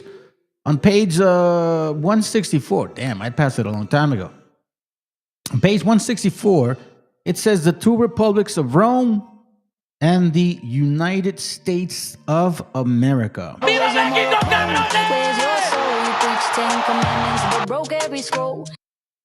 Yeah, you're fucking in this near, bastards. I'm not saying it. God's saying it. You know what I'm saying? Because you chose your man, bro. And this is prophetic. It says Amity or Armageddon. When is it going to end? It says here that it's going to end when certain people stand behind one man that says the same thing they say and proclaiming that the good old days are about to be done and we need to fight for them. Watch this. The people of this world are proclaiming peace and preparing for war. Remember, the Department of Defense is now the Department of War. Never has there been a state of affairs so utterly incongruous. With one voice, men unite. Trump is one voice. These people, the white nationalists, unite, declaring that the halcyon days are at hand. What is that word? Watch this. Show you. I'm not wrong, fam. It says what? Donating to a period of time in the past that was ideally happy and peaceful. What did they say? The good old days. Make America great again.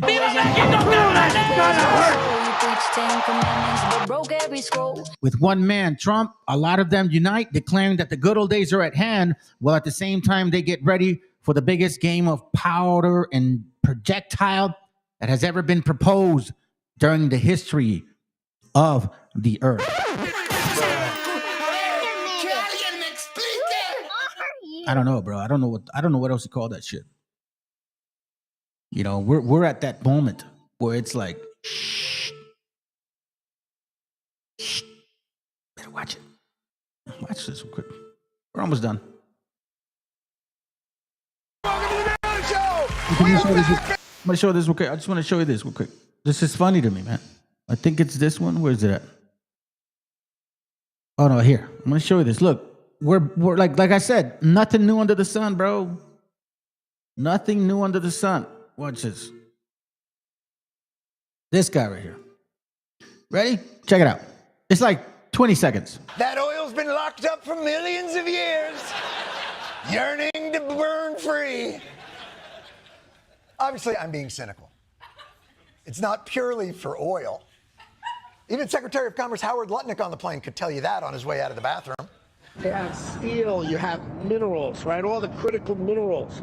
They have a great mining history that's gone rusty. So steel, aluminum, minerals. These motherfuckers are going full conquistador in front of our eyes. Ain't that the truth?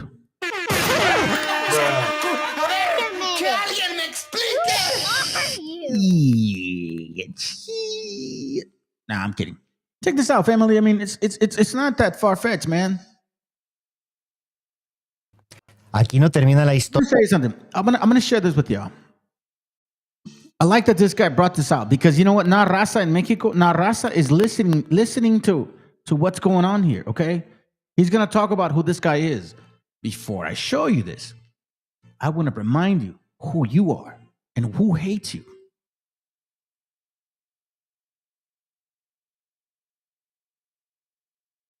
Who suggested that we send 250,000 U.S. troops to the border? Yeah, Stephen Miller. We're in a meeting waiting for the president to come out. We're standing around the Resolute desk, and he's behind me, and this voice just starts talking about caravans are coming, and we need to get troops to the border, and we need 250,000 troops. And I think he's joking. And then I turn around and I look at him, and in these deadpan eyes, it's clearly he is not joking. And so I say something like, well, look, DHS can handle whatever caravans are coming up. They've done so in the past. And he repeats, no, we need 250,000 troops. And I just turn squarely around to him, face him, and say, I don't have 250,000 troops to send on some ridiculous mission to the border. Que es un criminal sionista, lo digo abiertamente, él apoyó a Trump y es íntimo de Netanyahu. Entonces, cuando llegó Netanyahu a Dallas, Texas, que había un grupo de judíos o israelíes, no sé cómo se diga ya eso, le decían, oye, ¿por qué persigues tanto a los palestinos? Y les dice, los palestinos son para nosotros los israelíes lo que los mexicanos son para ustedes en Estados Unidos. Entonces, yo veo la palestinización de los mexicanos en Estados Unidos. Netanyahu, but it's just a stolen name. A Hebrew mask plastered over a European exile's face. His real name was Milikowski, born of Ashkenazi lineage from Poland. Benjamin Netanyahu has neither the blood, nor the land, nor the language of those he claims to represent. His Judaism is not that of the shepherds of Hebron, nor the poets of Jaffa. It is the Judaism of a colonizer from elsewhere who put on the prophet's robe to hide the scent of ashes. Because what he represents today is not a people, it is a machine, a political, military, ideological machine, a machine of steel and contempt. Netanyahu didn't grow up on the banks of the Jordan. He grew up in the salons of New York's conservative elite and the ultra-nationalist sermons of his father, Ben Zion, the hardline Zionist historian. He never spoke Arabic. He never shared bread with a Palestinian. He never had to bury a child beneath the rubble of an Israeli airstrike. He is not from this land. He took it. And yet he decides. He demolishes. He signs the orders. Today, under his rule, Gaza is a graveyard for children. Rafah, a field of ruins. Jenin, a ghost town. Con todos los componentes. ¿Cómo? Con todos los componentes, porque primero Estados Unidos le roba el territorio a México, después le termina de construir un muro, después los ataques xenófobos y racistas por un componente étnico y religioso también. ¿Qué falta? Bueno, falta el último capítulo. Vamos a empezar a ver, hay que tenerlo en el escenario, una gran discriminación sobre los mexicanos. Eso a mí me queda muy claro. Y Estados Unidos, porque aquí la pureza blanca del WASP, el racismo, supremacismo, es igual que la pureza inventada de los nuevos judíos del siglo XXI, que ni son semitas. Lo digo con responsabilidad. Hoy uno llega a Tel Aviv y el 25% habla ruso. Son de origen házaro. Los házaros, lo digo también con definiciones puntuales, son mongoles centroasiáticos. no son semitas. En Estados Unidos. Damn. Isaiah chapter 34, verse 4. Where are you, mouse? 34, verse 4. It says, it reads, and all the host of heaven shall be dissolved, and the heavens shall be rolled together as a scroll, and all their hosts shall fall down, as the leaf falleth off from the vines, as a falling fig from the fig tree. My sword shall be bathed in heaven. Behold, it shall come down upon Idumea and upon the people of my curse to judgment. Idumea, you see? Creator hates one particular type of people. We're going to find out who it is. We've been waiting too long. Let's go. I'm glad that our gente is actually talking about it now. In Mexico, they're talking about it. This guy's from Guadalajara, from my hometown. So check it. Mucho tiempo. Polonia, si no mal me acuerdo, de allá viene su padre. Llegó a Israel en el intercambio de pueblos, en la migración, y cuentan las malas lenguas. Cuentan. Yo nomás te voy a contar lo que cuentan. Que Netanyahu era hijo de un nazi que venía huyendo de la Segunda Guerra Mundial. Polaco, de Polonia. De allá se vinieron muchos nazis disfrazados de judíos. Remember the first picture I showed you? That this is nothing new. That this should not be fooling you. So when he says Nazis, these que judíos, that's why I called it this right here. Invading of Nazis. The invading of Nazis, or invasion, whatever, however you want to call it. But at the same time, they claim to be Jews. Like in reality, if you actually do their DNA, they're not. And if you look at history, people that say themselves, Arthur Koestler, Shlomo Sands, as a matter of fact, the guy that wrote the book, The Lost Tribes of Myth, as well. You guys ain't fooling nobody no more. Let's continue. Because it gets interesting, isn't it? Muchos millonarios, e incluso de ahí nace el tema de los sionistas. ¿Ok? Se apoderaron del sistema estos mismos y ahora operan con el manto de porque soy el pueblo de Dios, como las pelos verdes porque soy mujer. Dice Dutton, ¿estás en WhatsApp también? No, estoy en Facebook. Aquí estoy en Facebook. ¿Cómo estás, Dutton? Fuerte abrazo, fuerte abrazo. Entonces, Netanyahu hoy nos quiere censurar a todo el mundo. Hay varias redes sociales, esto lo tenemos que agregar. Su número 1 hoy es TikTok. Van por él. Y espero que vaya bien. Porque puede ser consecuencia. ¿Y el otro? ¿Cuál es el otro? El más importante. X de Elon Musk. Muy bien.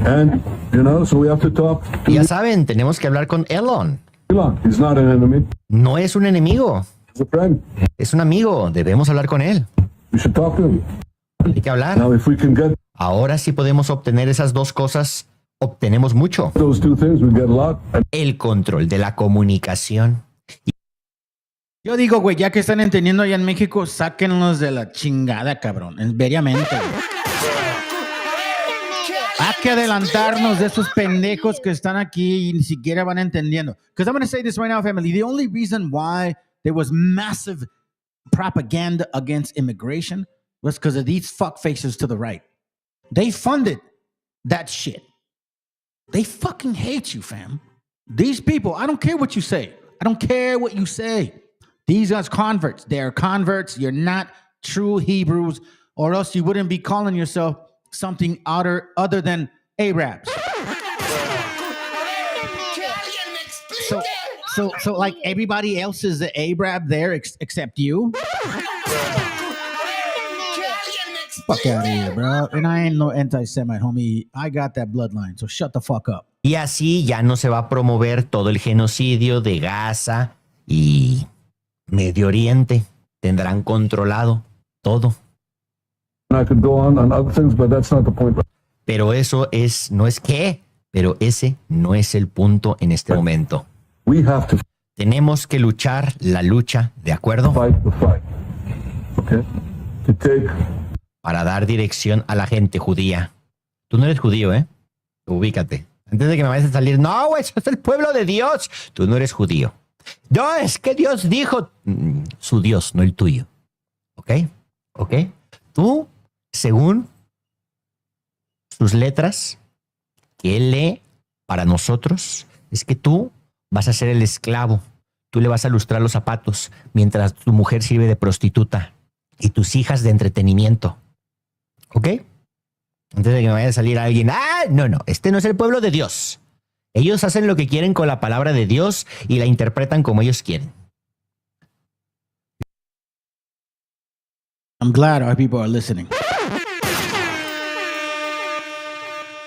So I think we are all pretty much set.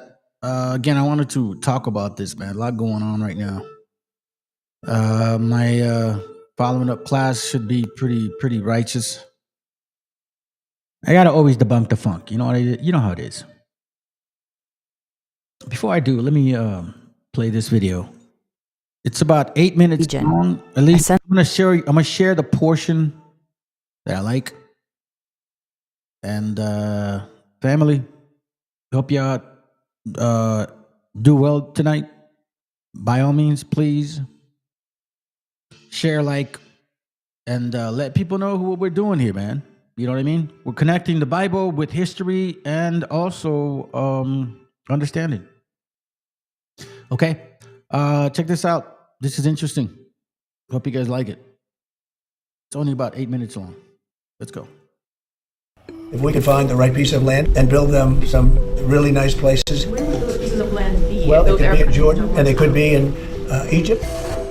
Settlers have been trying to erase the indigenous for a very long time, and they've developed lots of tools for the toolbox: war, disease, famine, settlements, education camps. But there's one in particular that's been on my mind: forcible transfer. And you'd have people living in a place that could be very beautiful. It's interesting because if you survive the move, you're still alive. You carry with you your memories and you fight to pass them down to your children and them to theirs. This is Cabri Forest. But there's something else that dies. Something bigger and older than any individual life or home left behind. The essence of a people. So what exactly gets lost when you uproot a people? If you like our work and want to help us continue telling stories like this, you can become a paid member of our Patreon. Now back to the video. From the moment I saw this painting, I was mesmerized. Mostly by her hands. They're big and strong, and she carries all those oranges effortlessly, like her hands were made for it. She feels really familiar, and looks so out of place. It's called The Immigrant by Palestinian artist Sleiman Mansour. I first saw it in Bethlehem in 2018, on my trip to Palestine. I was there alone, going through the grief and honor of being back on our land, not just for myself, but for the whole family. Because I was the first person able to actually go back. So I logged everything.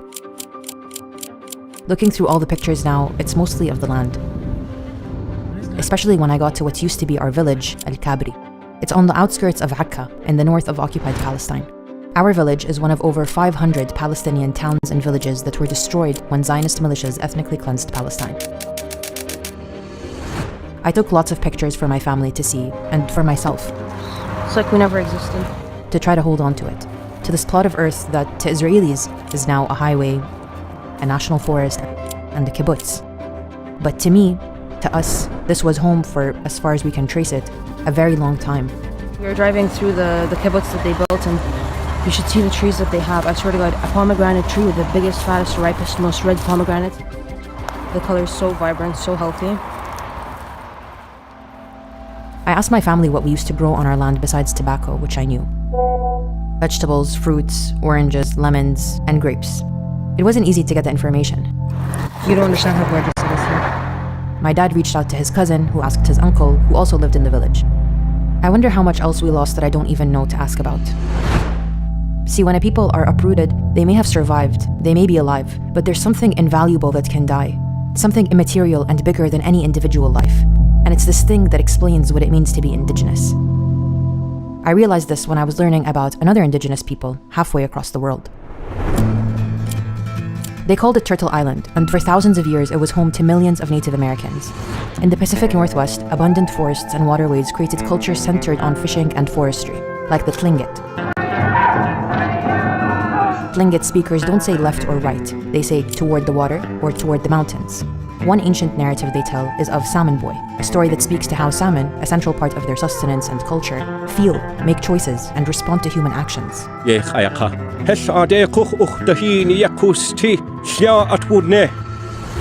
In the Great Plains, bison herding was the main way of life for tribes like the Lakota. So life followed the herds and was nomadic. Buffalo were central to survival, culture, and spirituality. They clothed us, they fed us, they gave us inner strength to carry on. The buffalo adopted the Indian, the Lakota, as his younger brother. And in the southeast, fertile lands allowed for large-scale agriculture. This area was home to the Cherokee, who, along with others, used complex irrigation systems to grow the three sisters, corn, beans, and squash, grown together in a sustainable system where each plant supported the other. They also, along with many other tribes across North America, practiced controlled burning, which would clear undergrowth and make space for edible plants and medicinal herbs. This maintained healthy forests and reduced wildfires. Work with nature, expand habitat, decenter humans, and design for perpetuity. And there's way more. Before the first arrival of settlers, around 250 distinct languages were spoken. And each of these languages is inseparable from the land it comes from. The mountains, rivers, forests, and creatures of every region are woven into the language, stories, ceremonies, and way of life of the people who live there, and are considered animate beings. Losing access to this land would mean losing access to this language, which is losing an entire system of knowledge and spiritual connection. Unfortunately, that would come to happen for many Native American tribes, when settlers arrived with a very different philosophy towards the land. They often mislabeled them as virgin land or wilderness instead of what they really were, living heirlooms, thousands of years in the making. Settlers to the New World saw this land not as a living, breathing being, but as a blank canvas, a 2D backdrop to carve out a new civilizational fantasy. They did a lot to clear the natives: massacres, disease, broken treaties, but we're looking at forcible transfer. The most famous example comes from the southeast. It's known as the Trail of Tears. It's when the US government forcibly removed thousands of indigenous people from their ancestral lands in the 1830s. People were marched at gunpoint with little food and poor shelter for hundreds of miles in extreme weather. Sick and feeble, many near death. One woman was carrying her youngest child who was dying in her arms. Those that survived the journey made it to a radically different terrain: Oklahoma. Thousands of years of self-sufficiency, language, science, medicine, diet, spirituality, all tethered to the land, suddenly suspended from the reality they're based on. In this new reality, resources weren't as abundant, and communities were split up. Previously self-sufficient and environmentally sustainable tribes became dependent on US government rations. Cut off from their sacred sites, ceremonies and spiritual practices began fading away. And they cut them off from one another. Children were sent to boarding schools where, separated from their families, they were forcibly assimilated into white Euro-American culture. Yes, they were alive, but something else was being killed. Inherited knowledge, science refined over generations, a responsibility to tend to the plants and animals of a region, a sense of collective self, totally uprooted. And that's what happened to a lot of our people. So I truly feel that there's a connection with us and them. I don't know, man. I don't know. Some of you guys may not like it. I don't give a shit. But again, my focus is on this continent here. So anyhow, I think, hold on a second. Let me check something, because I did have something scheduled. Let me see if I can get it. I was going to let it do, or I wasn't sure, but I think some of y'all that are new should know this. Give me a moment. Where is it at? Great. It's going to take forever, dude. It's going to take forever, bro, because you want to know why that name is showing up all places. Shoot. Oh, wait, hold on a second. Is this it? No, that's not it. Oh, wait, hold on. Okay.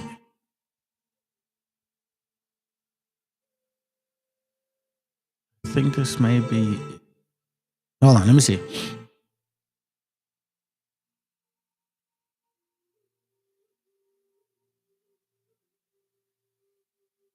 No, that's not it. And I wish I could. I should have named it different. It's named like a lot of the other videos that I have, but I haven't shared this one with y'all in a bit. Hold on, maybe I'm gonna do it the old school way. I'll just do it this way. Whatever, bro. I'm just gonna have to go through it. It may just show up a lot quicker. Hold on, is this it? Nope. Hold on. Just give me a moment, Sam.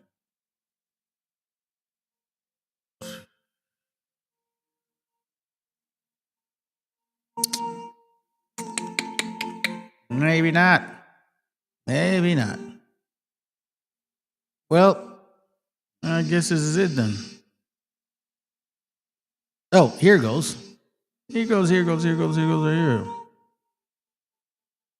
Okay. For you guys that don't know, it's 9. Let's see. Hold on. Maybe I should start right here.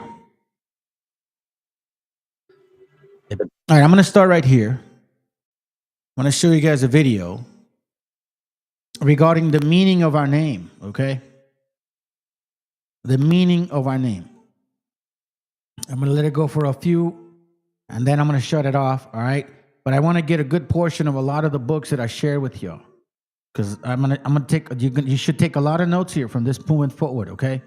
There's a lot of books here, and take advantage of it, family, because this is actual facts regarding your name. Polyglot grammar of the Hebrew, Chaldee, Syriac, Greek, Latin, English, French, Italian, Spanish, and German languages reduced to one common rule of syntax and an uniform mode of disclension and conjugation. Okay, by Samuel Barnard, 1825. Let's see what it says real quick. I'm gonna look at a few things. For the sake of time, I'm not gonna look up the writers, but I would suggest for you guys to do it. I always tell brothers here and sisters, confirm what I show. Now, this is on page of this book. Okay, 202 on the actual page, but on the PDF download, it's 212.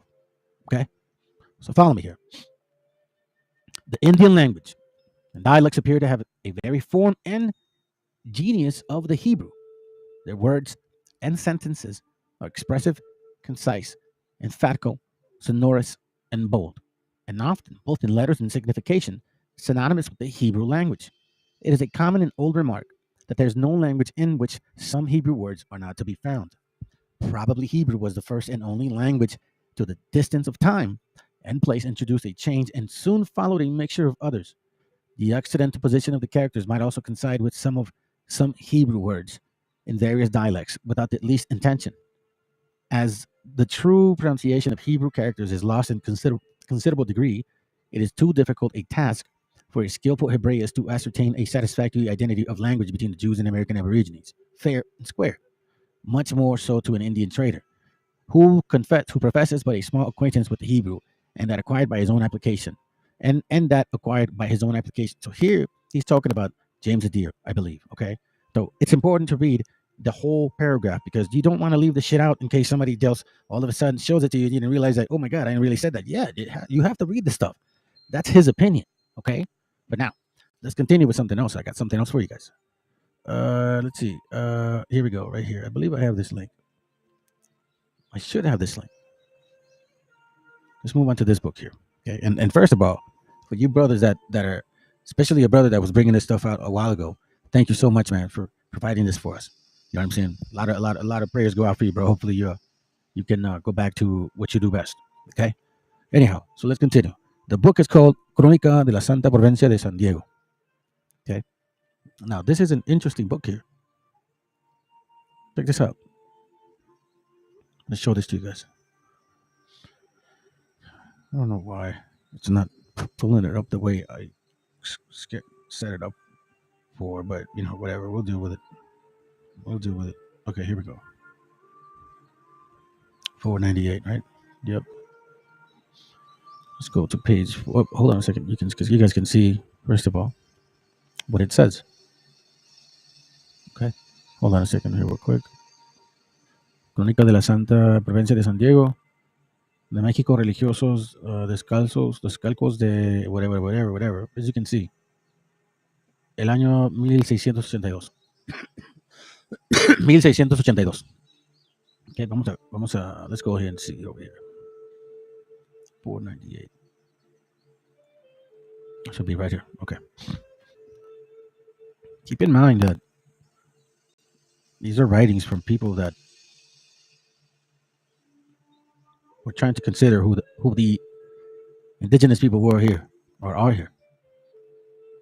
So this is on page 223 in the book, 497 or 98 on the PDF. Let me see if I could read this. I thought it could be better, but man.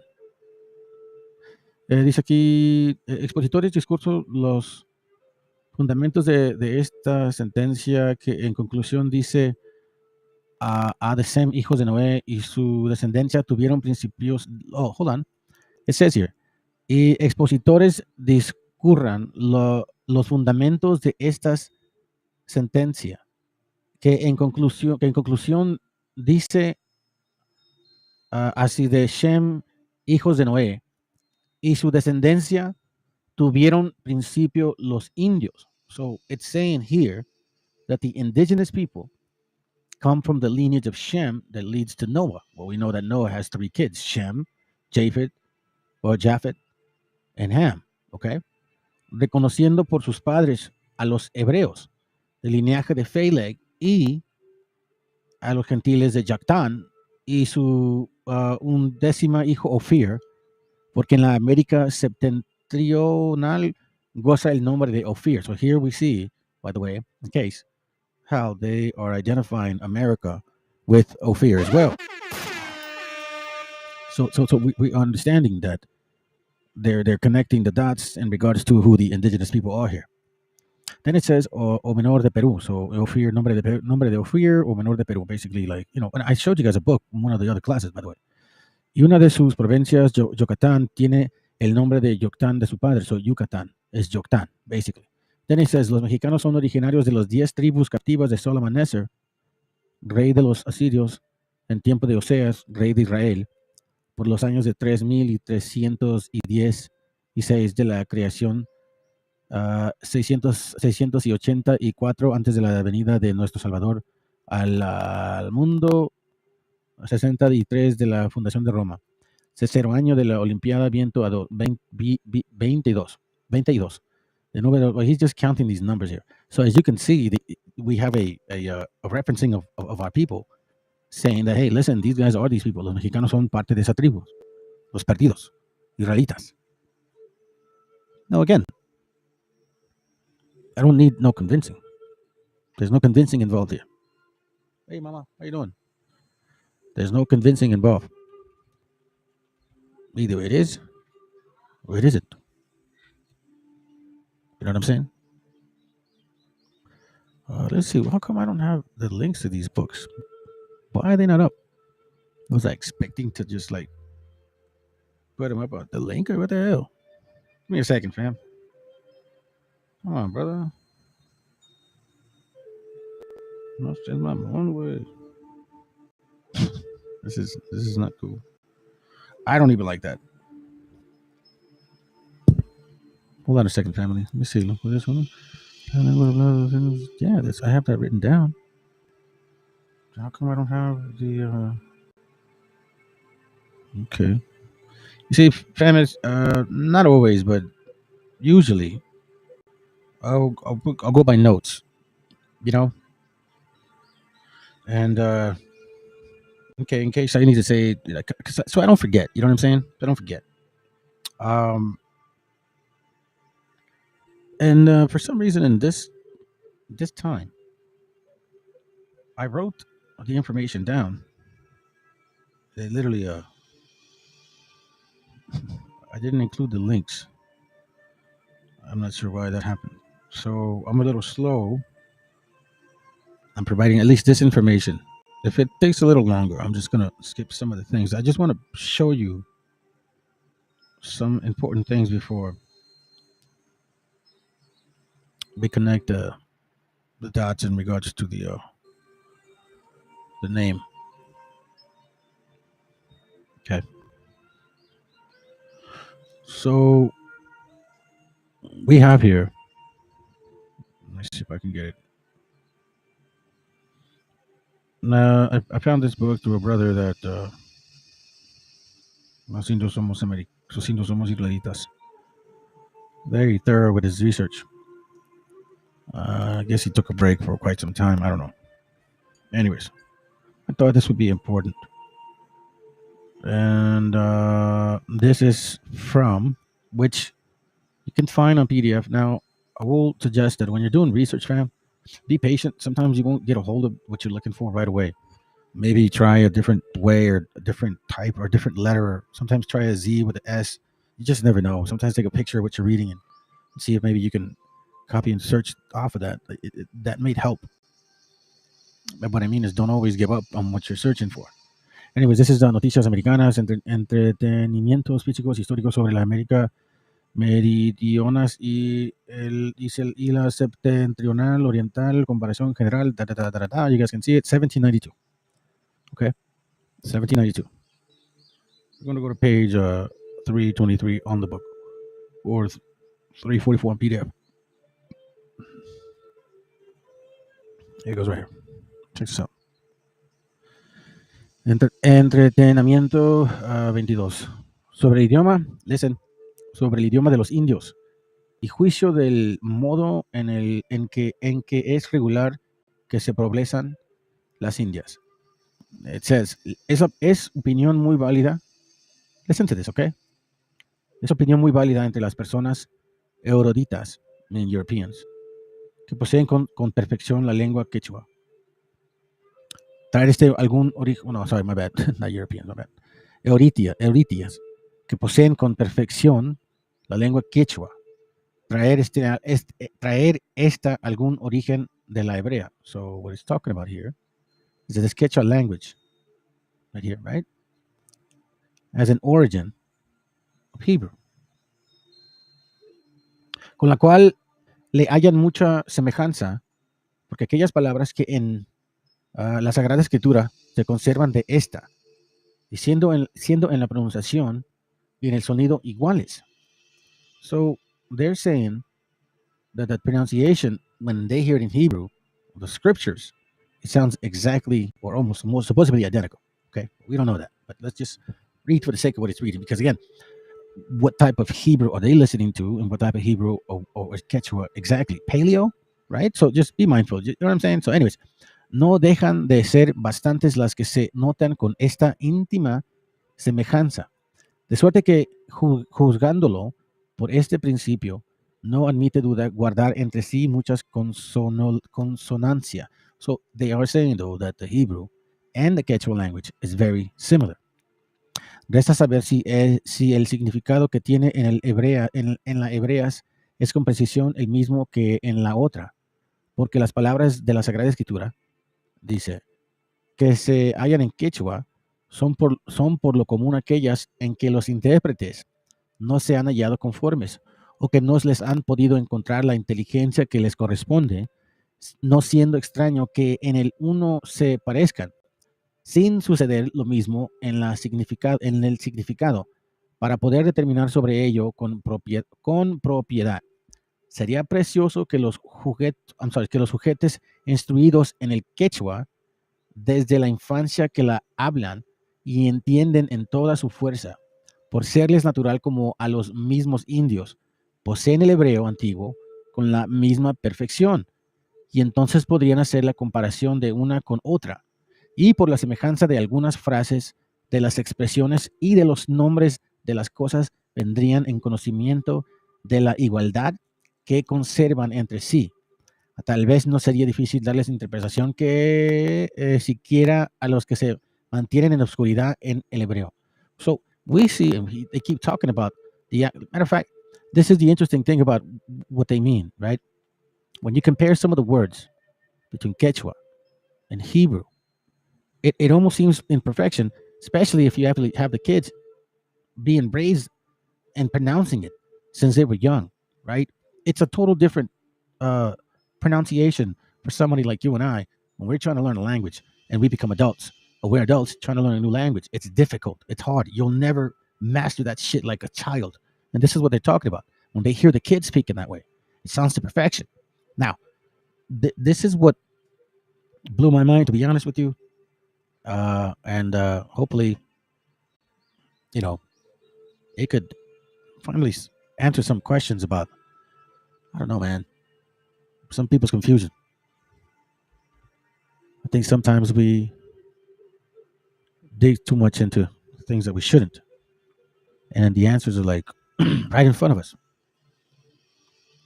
And then sometimes, man, a lot of us are afraid to find out about what we read.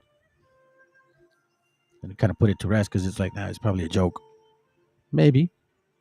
Then again, maybe not. Check this out. This book's called, this is from Stephen Andrew Missick. I'm just going to show you a couple of things regarding the name of Mashiach or MESHIACHA. Okay.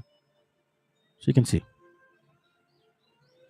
So this book is called The Words of Jesus in the Original Aramaic, discovering the Semitic roots of Christianity. Okay. I don't know what year is this. 2006. Check this out. It says here, this is on page, I believe, it's not too far down. Not too far down. You guys can figure it out. Just, I'm showing you the book so you can get it yourself. Okay. Anyways, as the Holy Spirit restores the church, I believe. Okay. As the Holy Spirit restores the church, I believe we will see a return to the church to its Aramaic heritage. Oh my God. And this holy language will be maintained as the smoking tongue. The word of Jesus in the original Aramaic. I think you guys should know why I make fun of that name, by the way. So anyways, I'm not making fun of the Mashiach. Anyhow, let me continue.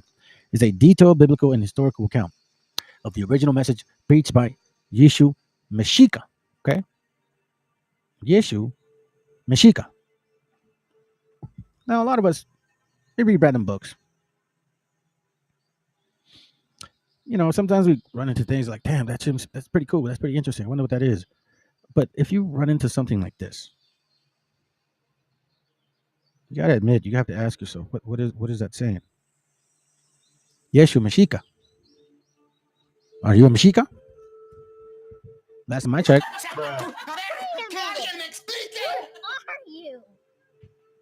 Last time I checked, I was a MESHIACHA. It says here, this is the MESHIACHA. Now, how many times is it being used here? Okay, let's look. It says here that the word inspired means to breathe into. Jesus was inspired, of course, by the Holy Spirit. In Aramaic, Christ is MESHIACHA. Christ is MESHIACHA.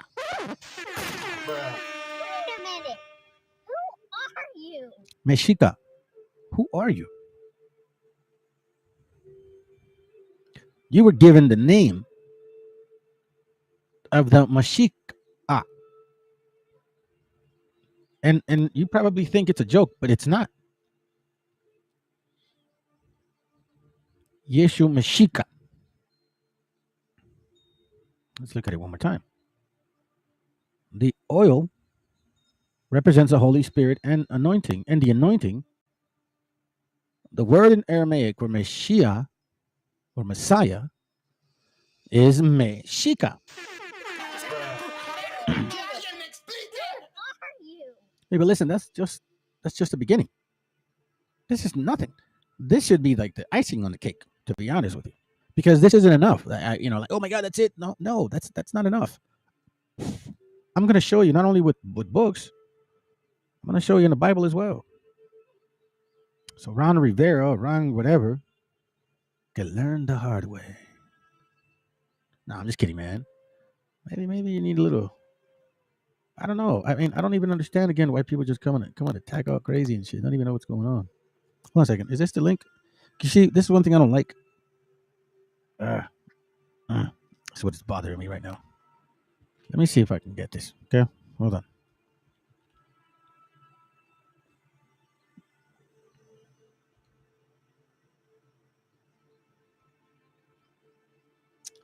This is not good, my friend. This is not good. Why did I write this down? Why did I write this down, bro? Damn it, man. This sucks. Anyways, so I mean, it's all good because that's not like the end of the road. It's not the end of the road. Let me show you this quick. I did have this picture to show you. Give me a second. Let me see where it's at.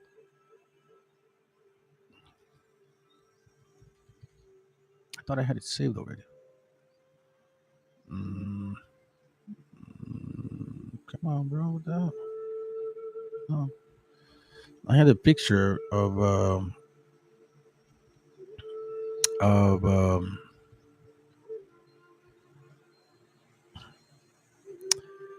the meaning of MESHIACHA, but I guess, man, maybe I'm gonna have to skip it. I'm taking too long on this shit. All right, let's get to the point. Let me close this up because I don't have the links. I thought I had the links. Maybe I just downloaded the wrong. Maybe I downloaded the wrong notes. My bad, fam. Check this out, okay? So check this out. We're gonna start here, and we're gonna dig deep into some of the stuff in the scriptures, and then we're gonna go on and we're gonna do our thing. So in this book here, I've showed you guys this stuff here before. I've never showed it to you like the way I'm going to show you today. So I need you to pay attention. This is important. This is actual school time. This is like actually like bringing it back to the beginning. Gutiérrez Tibón, or Gutiérrez, whatever, Tibón, Historia del Nombre de la Fundación de México.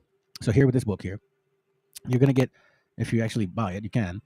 Or if you just download it, which you can, you're going to read through and you're going to see that there's a lot of different understandings of supposedly Mexico. El ombligo de la luna. Now, el ombligo de la luna, that shit is like IUIC crap. And of course it benefits them, because that's what they want. They want you in that mindset. You know what I'm saying? They want you in that mindset. They don't want you to know who you really are. Of course not. You can see in the way that people bring out the so-called understanding of the book, they still want dominion. I always find that very, very questionable. They say they're here to help you, and yet they still want dominion. They still want power over you. So let's go to page 90. I would say, let's go to page 90. 90, man. Hold on. We'll start. Let me not pass it, bro. What's going on here? Hold on a second. Am I marking it right? Get on that way. Oh, here it goes. Okay. All right. So we're here looking at México Nombre Hebreo in página 103. Okay.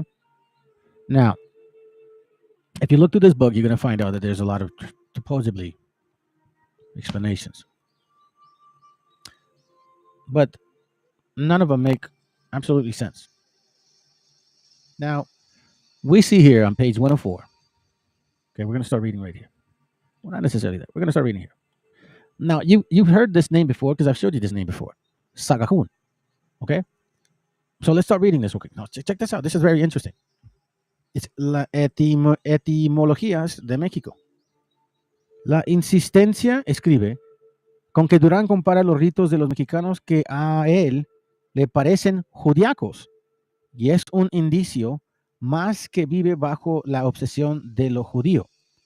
Es digno de notar, concluye, que los más amartelados investigadores de la cultura antigua, Durán y Sagahun, which we know he did have a lot of our stuff before they took it away, tengan la nota casi segura de proceder la línea, de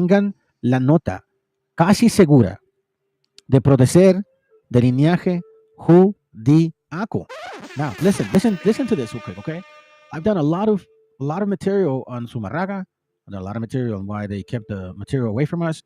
I've done my research, and I showed you guys videos on why Zumarraga did what they did. He was the one that really had a lot of power and reasoning behind getting rid of all our history, and he was the one that did not permit Sagahun to write anything regarding our people. And this is why he says here, tengan la nota casi segura de proceder del linaje judíaco, Sagahun and Durán. But remember, they could not write about this stuff. It was against Spaniard rule. What did you think? Right? If they write about this stuff, they're going to get killed. Anyways, let's continue.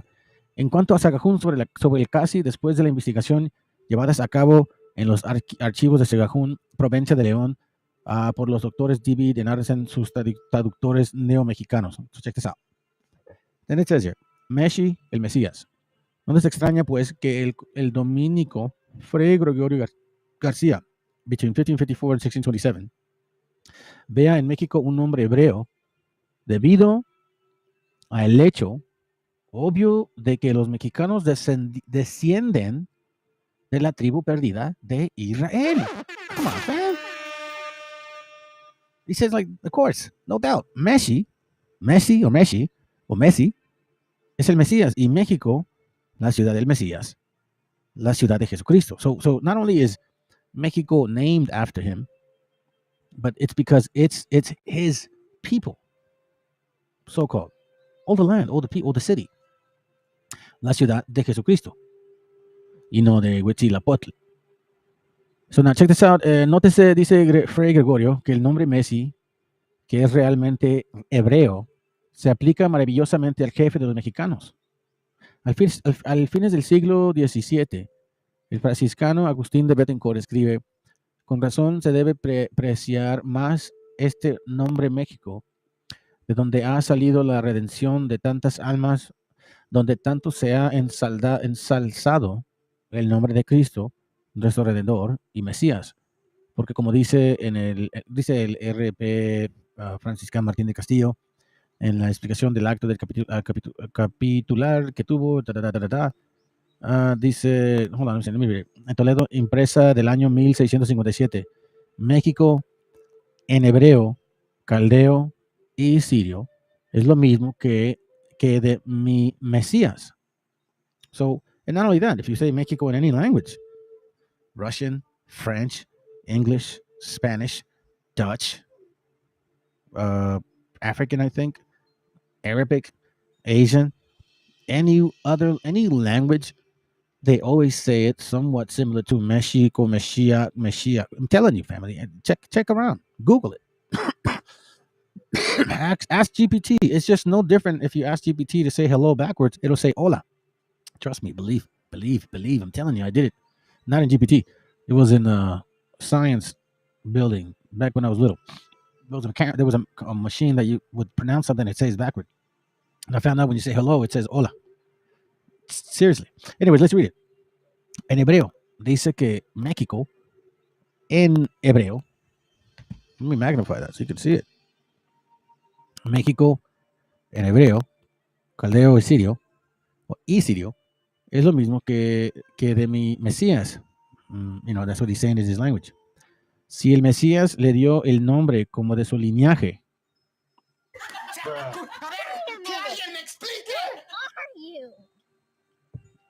The reason they want Mexicans, so-called, to call you like donkeys is because they don't want you to think that you're Judites. Doesn't benefit them. Now listen, being a Judite ain't about being all fucking loud and shit and all like, it's stupid. That's dumb. It's not, that's so carnal. This is why you got to be mindful of why, you know, this name is given to you. And why I take it very serious. I think now I know why some of these, you know, what I experienced and how I was, you know, if you guys know about this whole, you know, Hebrew thing, you know, I was given a name before and it was related to certain, like this name here.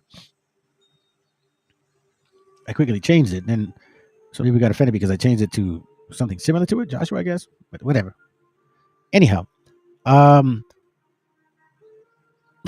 think all this stuff matters. Nobody forces you to believe, though. Then it says here, un siglo más tarde, otro franciscano del francés Pablo Bénico a Beaumont, apoyándose en el Fray Martín de Castillo y en Bettencourt, reitera, en los idiomas hebreos, caldeo y sirio, es lo mismo México que Mesías. Y propio Mesías le dio el nombre. Y este es su más honorífico título. Y venturoso pronóstico, ya que en la voz hacía eco a la verdadera religión de Cristo. Prometió Mesías a uno y a otro mundo, y a México aún con el apellido de su real persona y mesiasgo. I did a class on being the anointed, and it was regarding like the part of Mexico, right? And a lot of people laugh at that shit.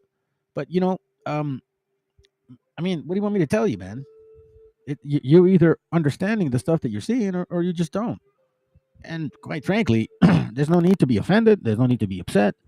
It just is what it is. Watch it. I'm going to show you, because I'm just going to show you in the Bible pretty soon. And then, you guys can go to sleep and, suck on your thumbs and shit because you're hating so much.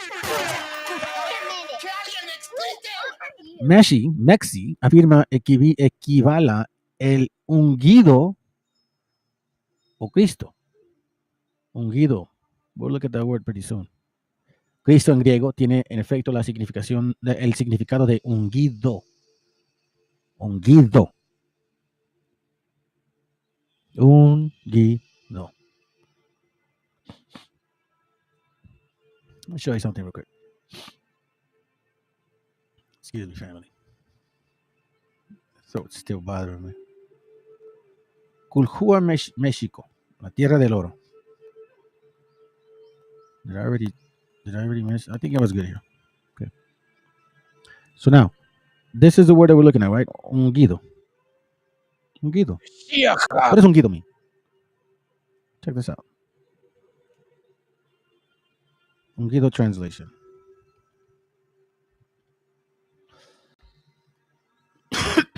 It means anointed. Oh, interesting, huh? Now, for the sake of time and with all that stuff, I'm going to bring you to this link. Now, all of you guys that think that I'm full of shit, that Mexico or Mexico is not in the Bible, I'm going to show you right now.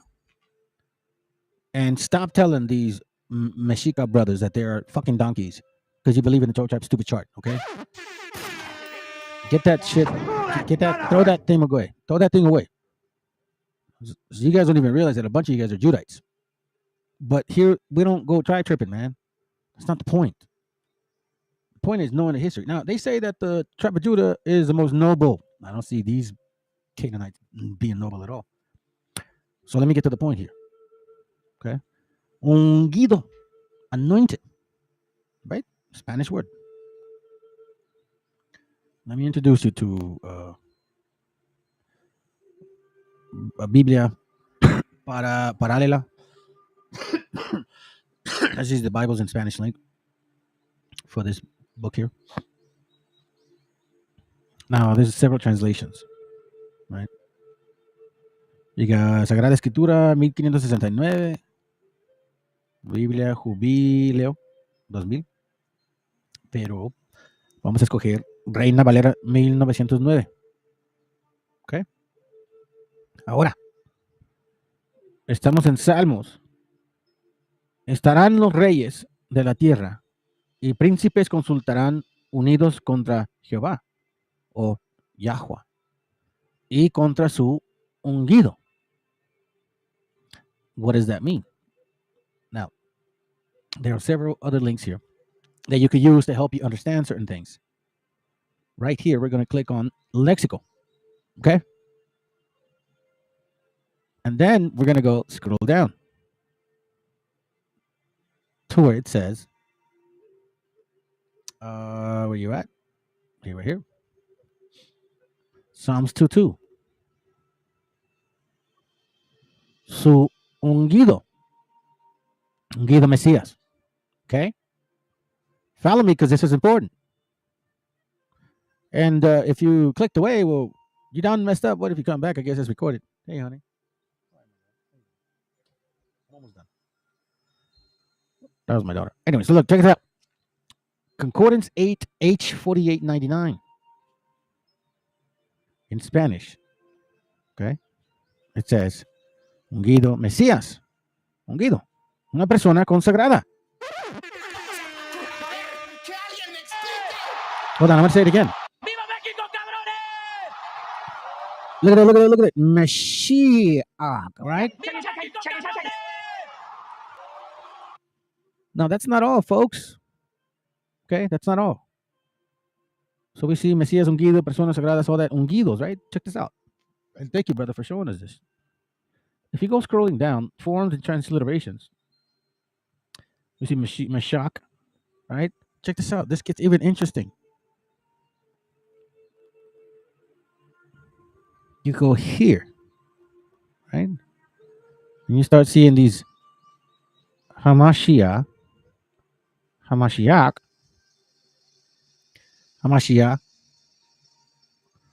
then it says Limshia, Limshihi, Limshiho, or Limshiach, Limshishi, Limshiko, and all that stuff, right?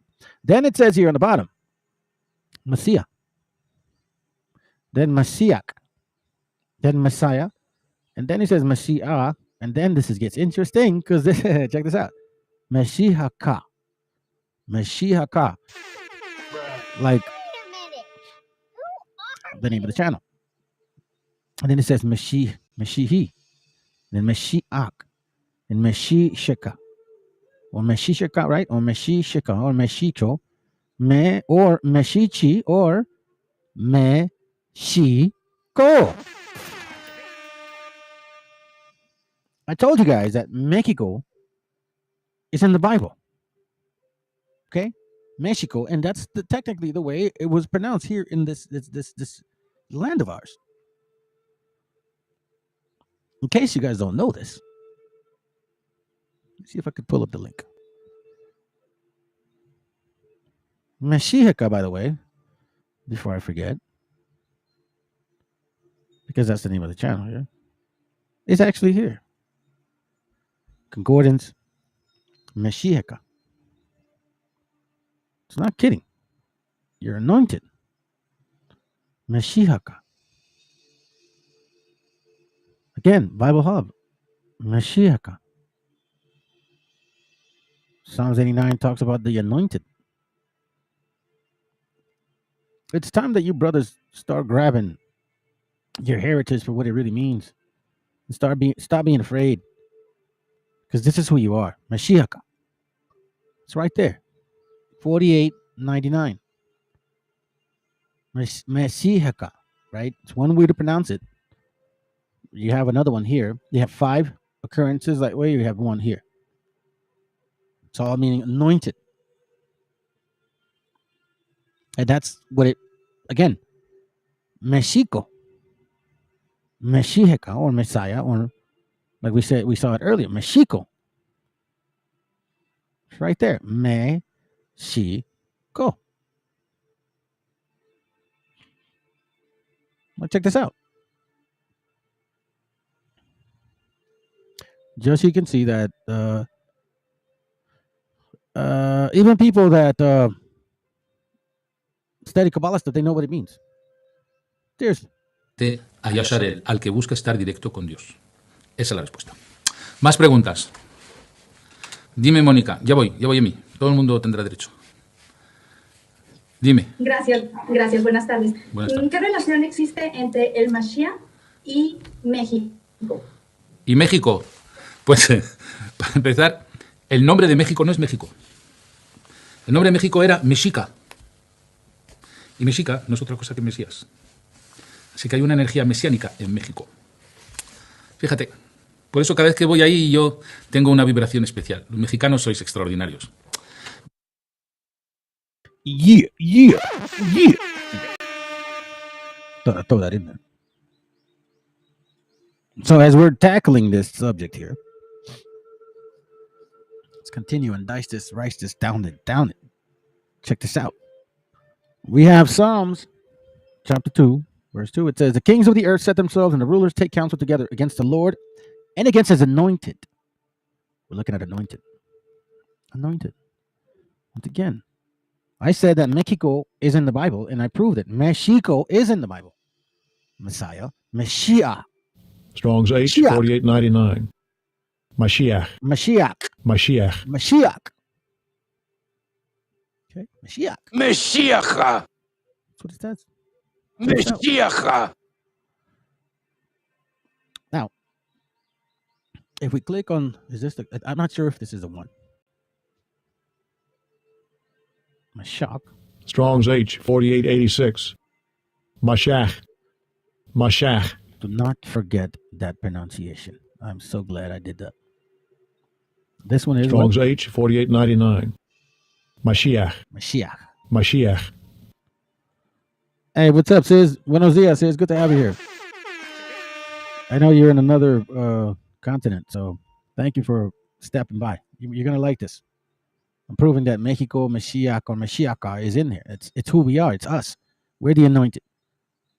We are part of this man's tribe is what I basically am saying, okay? So there's nothing to be boastful about. If anything, you should be even more humble about it. You got standards now. Can't be a fool among sheep or wolves. Cannot do that. Anyways, so let me not lose track here. Okay, so now we see Mashiach, right? Mashiach. Now look. Now let me show you something real quick here. Let's see. Let me see if I can. MESHIACHA.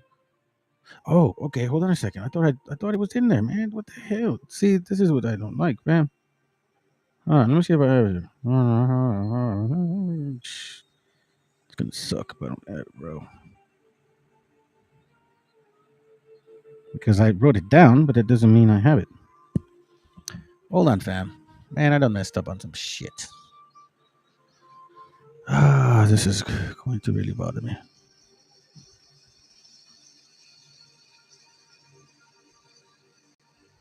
Yeah. I don't know why I did that. I don't understand why I did that. Anyways, maybe this is what I meant to do. Hold on. Give me a second. Okay. All right. So I have this material here. Okay. Check this out. It's called A Key to the Compendium of the Sacred Tongue, comprising every common root in the Hebrew language, chiefly taken from analyzed verses in the Principia Hebraica by Thomas Caithworth, 1825. Okay. Now, why am I showing you this real quick? Let me show you why real quick. Hold on a second. Let me see if I could. Hold on. It goes right here. On page 21, it has an introductory lesson, blah, blah, blah. You see this translation, right? Hold on, let me go back here. My bad, man. Here it goes right here. You see this right here? Translation. Me, she, ko means anointed. Me, he, ko means anointed. Him of anointed. From him of anointed. Man, I wish I would. I'm so mad about this. I thought I had this book here, but I guess I didn't. Anyways, let's continue with this. Let's work with what we have. Because it's still good material.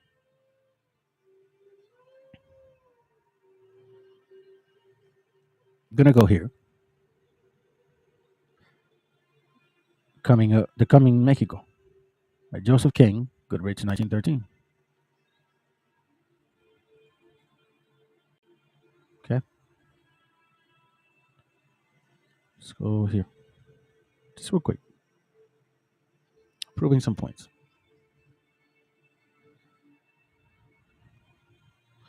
We can start here is mentioning Kingsborough. You guys have heard of him. Okay. I'm going to start in paragraph 2. Let's take it from there. So the name Mexico was given by the Spaniards to the whole region occupied by numerous tribes who called themselves collectively Mexica. The plural form of the singular Mexica or Aztec. It should be noted that strictly when transliterating Aztec words, the letter she or ch ought to be given to the vocalic value of the English sound sh. Therefore, Mexitli and Mexico or Mexico would properly be pronounced Mexitli or Mexico. Once again proven. Mexico is in the Bible. And it means anointed. Mexico. But they do not appear ever to have been so rendered by Spaniard, who naturally gave the she to the ordinary Spanish sound. Do you understand what this means, family? Mexico. You've been anointed. Why do you think these effers hate you? Think about that for a moment. Why do you think it gets like that? Now check this out. I've got about half an hour left. That's it. I'm going to do about 2 hours every time. Here we have a book called, let's go back here. And write this stuff down. Because it matters, especially now. It should matter to you. You're anointed. You're from the same tribe of the Mashiach. You weren't supposed to take that name and take it in vain. And I mean it in the sense of have an ego. It's not the way it should be. That's not leadership. That's not the way it works. It says the first shall be last and the last shall be first. Yes, I rhymed. I know. That's not the way it works. First shall be last shall be first. Anyways, it says origen de los indios del Nuevo Mundo de India, occidentales. See this right here? Please get this book. See the year. It's very old, 1600. Okay, MDC 155. MDC 155. In numbers. 1607. See that? 1607.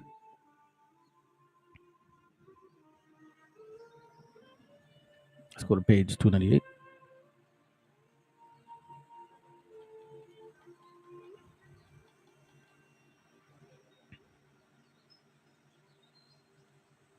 Hold on, fam. This is 298 on the page. Right here. I want to invite you to read this with me. It says on page 298, Orígenes de los Indios. This matters to you. It should matter to you more now than ever. You are finding out what your lineage is, who your brother is, why these things happen, why you are the way you are. Don't let no one take that from you. It says en la Nueva España hay este nombre México, el cual como lo advierte el padre Esteban de Salazar, es hebreo. Y así se pone en el Salmo segundo, there goes anointed, y quiere decir Christus ius. Y aunque allí en aquella provincia es nombre de una ciudad, en México, y acá en Salmos, nombre que daban los hebreos a los reyes y sacerdotes y a Cristo nuestro Señor. You see this? Kings and priests. Now we saw and we read from James Adair as well as Ethan Smith about how our people were saying that about ourselves. Que ellos esperaban ahí de venir a redimirlos, pero no se repara en eso que bien pudieron acomodar este nombre a una ciudad, porque el caudillo que traían los que poblaron a México se llamaba Messi, y como otros escribían Meshi, y se derribó después el nombre de aquella ciudad y de su nación, como vemos que hay muchas ciudades y provincias. So you see what I'm saying? See what it's saying? Nótese el nombre Messi, que es realmente hebreo y cuadra maravillosa, maravillosa la mente al caudillo cabeza, I think, y capitán de los mexicanos. Anyhow, it's very hard to read this right here, so I'm gonna have to skip this shit but there is some good stuff here, by the way. So I would highly suggest you guys download this stuff right here, because there is a little bit of more material that I can read. It's not as hard. Remember, I've been reading for an hour and a half already. Give me some slack, Holmes. No, I'm kidding. It's kind of hard to read. So now, check this out. Is this it? Did I do it again? For real, bro. For real, bro. For real, bro. For real, no. For real, bro. I gotta do it like that, though. For real, bro. All right. Here, let me go ahead and connect it here. Should have done it before. Please write this stuff down, fam. It's your heritage. You own it. You deserve to have it. It's been away from you for so long. Literatura Maya. Okay. Literatura Maya. We're going to go to page. Let's start at, we'll do page 440. 440 on PDF. I want you to pay attention to some of these things that we're going to read. Okay. Títulos de los señores de Totinicapán. Hold on. Let me not be rude. What are we reading here? What are we reading, bro? Maybe I didn't read it to you guys. Not that. Yes, I did. Literatura Mayas. I did. But let's get a little detail. Prólogo, la literatura maya. Oh my God, there's not much. Anyways, let's see what we got. Sometimes the books in Spanish are a little bit, the structure is a little different. I'm trying to look for the name of the writer, but anyways, all right. So I can't find the name of the writer. So anyhow, let's go to page 440 for the sake of time, because I said 2 hours. Okay, so I'm not trying to, like, force shit down people's throats. I'm just saying I want to make sure I can show as much as I can in the time that I have. Títulos de los señores de Totonicapán. We're talking about the Quechua language, okay? Still, by the way. Traducción del adjunto cuaderno escrito del idioma quechí, que es quechua, por los que se suscribieron del año 1554, conforme la tradición que tenían de sus antepasados. Dice, consta dicho cuadernos de 31 hojas en cuartillo, pero se omite la traducción de las primeras hojas por ser sobre la creación del mundo, de Adán, paraíso terrenal en que se fue engañada Eva, no por sino por una serpiente, sino por el mismo Lucifer, como ángel de luz. Oh shit. You see what it's saying? That the book that they had all of this, like Genesis. Se trata de la posteridad de Adán, siguiendo en todo el mismo orden que en el Génesis y libros sagrados hasta el cautiverio de Babilonia. Se supone en el cuaderno que las 3 grandes naciones quiches, de las que particularmente se trata, son descendientes de las 10 tribus del reino de Israel, que Salvané se redujo a perpetuo cautiverio y que hallándose allá en los confines de la Asiria, determinaron la emigración. You see what it's saying? Okay. Now, we are looking at names called Tulan, Patulan, like Tula, Tola. It's in the Bible, by the way. But then at the same time, we're also seeing names like Iki Balam, or Balam Kitse. El primero se llama Balam Kitse, abuelo, el padre de nosotros, que Kabekik. El segundo, Balam Agab. You see, Balam doesn't mean like God. Aki Balam, then Balam Agab. I'm trying to lead something here, because we're going to look at something very interesting. Now, I have a book called, let's see, hold on a second. Do I have it here? Please tell me I do. Hold on, fam.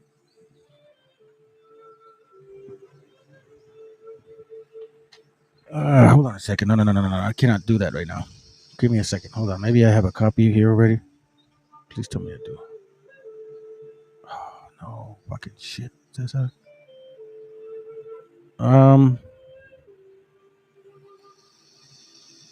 Give me a second, family. Okay, give me a second. Let me see if I can get something real quick. Hold on.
My bad, fam.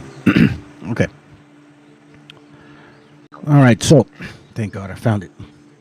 Hold on a second.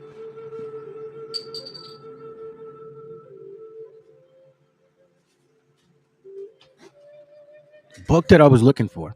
Damn, you guys have no patience, bro. A bunch of people left. You fucking impatient bastards, bro. Whatever, it don't matter. Just shows the level that we're at.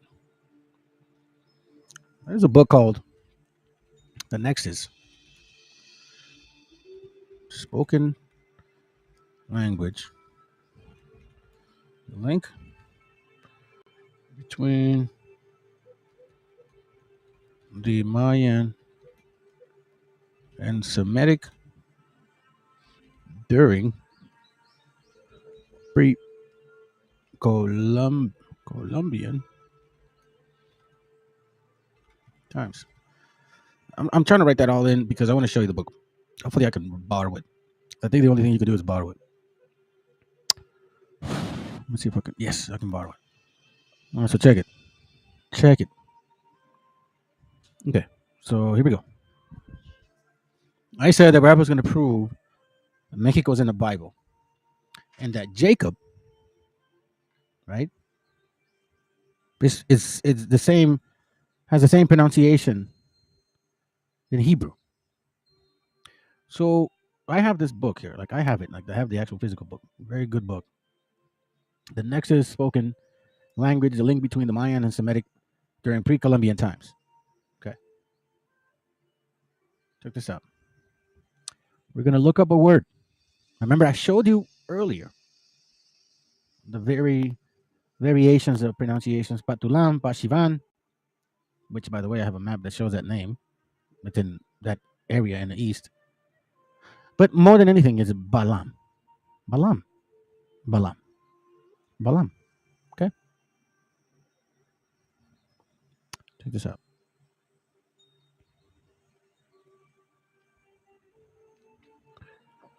We're going to look through some things here. Here it goes right here. And this is what I'm looking at. So now we're going to go to page 13. Parallels, histories. Okay? Thank you for whoever still stuck around and was patient because you can appreciate this a lot. I said it before. Quechua and the Hebrew language are very similar. Or is the same. It says Maya account. The Quechua Maya list in most of the titulos and the Popol Vuh an ancestor called Balam Akab. Balam Akab. Okay? Whose people lived in the east across the sea. See, across the sea in the land called Tulan. Ocean. A Quechian civilization, Carmack, page 287. You can look for that book.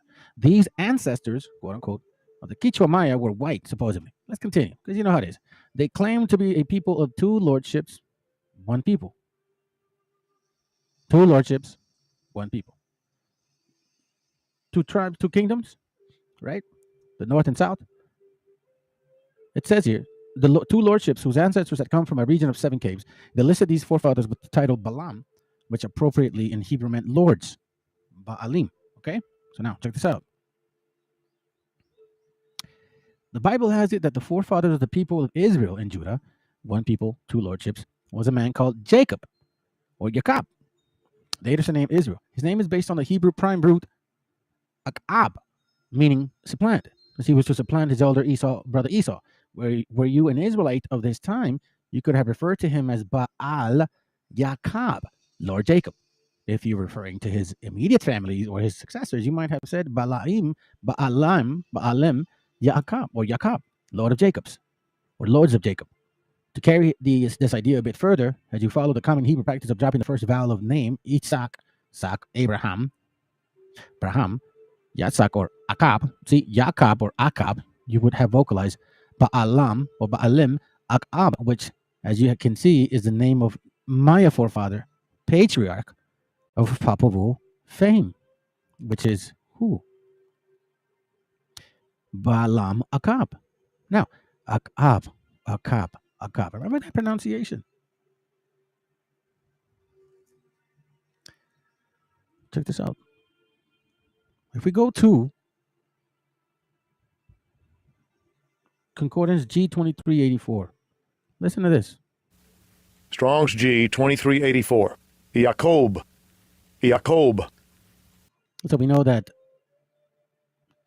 Jacob, right? Or Jacob, so to speak. Strong's G 2384. Jacob. Jacob. Now, or this one. Strong's H 3290. Yaakov. Yaakov. Or this one. Check this out. Strong's H 6117. Akav. Akav. You see this, family? Isn't that the way that you say it in Quechua? Balam Akav. Akav. You say it again. Strong's H 6117. Akav. Akav. Akav. Take away the W and put the space in the A. Akav. Strong's H 6117. Akav. Akav. Strong's H 3290. Yaakov. Yaakov. Strong's H 6117. Akav. Akav. You cannot deny these things that are being told to us. Listen, fam, I've showed you this several books. One specific one. I shared with you guys. How they did everything possible so we would not be able to read the scriptures at all. In no language of ours, regardless of what dialect, whatever it was, especially in Spanish.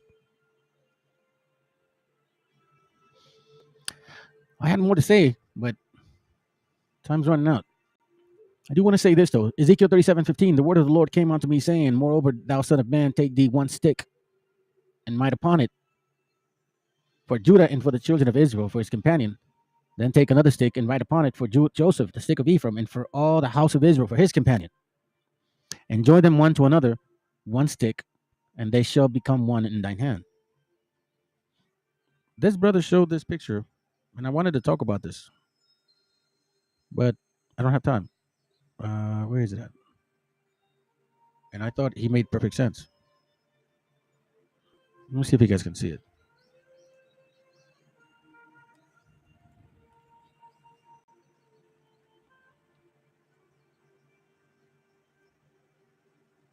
He's basically saying that the Mashiach, the northern kingdom, and the southern kingdom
Strong's H 4886. Mashach. Mashach. Oh, my bad, man. You guys couldn't even hear me. That sucks. Sorry, family. So what I was trying to share with y'all is what the word anointed, how the word anointed sounds like. And with the other page that I wanted to share with y'all because I totally missed to include it. Give me a second. There it goes right here. This right here. This is what I was trying to tell y'all. So Balaam, Maya forefathers mentioned and all of the Mayan títulos involved in the ancient events on the other side of the sea in Tulan. Forefathers, page 76, same book, okay? Pronunciation the same concept. You get what I mean? So now we point to the word, not anointed, I'm sorry, Jacob. God, I totally messed up on that. Jacob. So let's go here. And we'll go Jacob, right? H3290.